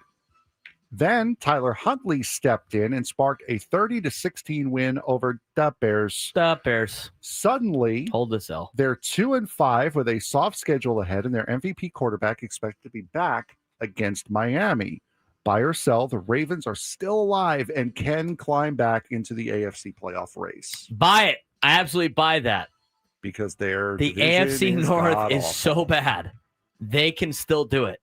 We talked about this, 2 weeks ago, Frank? Yes. They have a higher percentage chance of winning every game from here on out. They've already done it once against Chicago. They're going to look at the games that they have in front of them. Lamar Jackson comes back, which means they can use Derrick Henry more. They are going to be, I almost want to say right now, bold prediction, they will be in the playoffs at the end of the season. They have a great chance of doing it. It's not that crazy to say. No, it's really not. That division's so bad. Who's going to beat them in that division? Pittsburgh? Pittsburgh's terrible. Cincinnati is terrible. Cleveland has Myles Garrett. That's about it. Ravens can still win that division. Maybe we'll be talking about that when we're out there in Baltimore for the Army-Navy game. Yes. He's Frank Marchese. I'm Braden Surprenant. This has been the Braden Surprenant Show. Coming up next, Gwen and Chris, 97 through the Fan.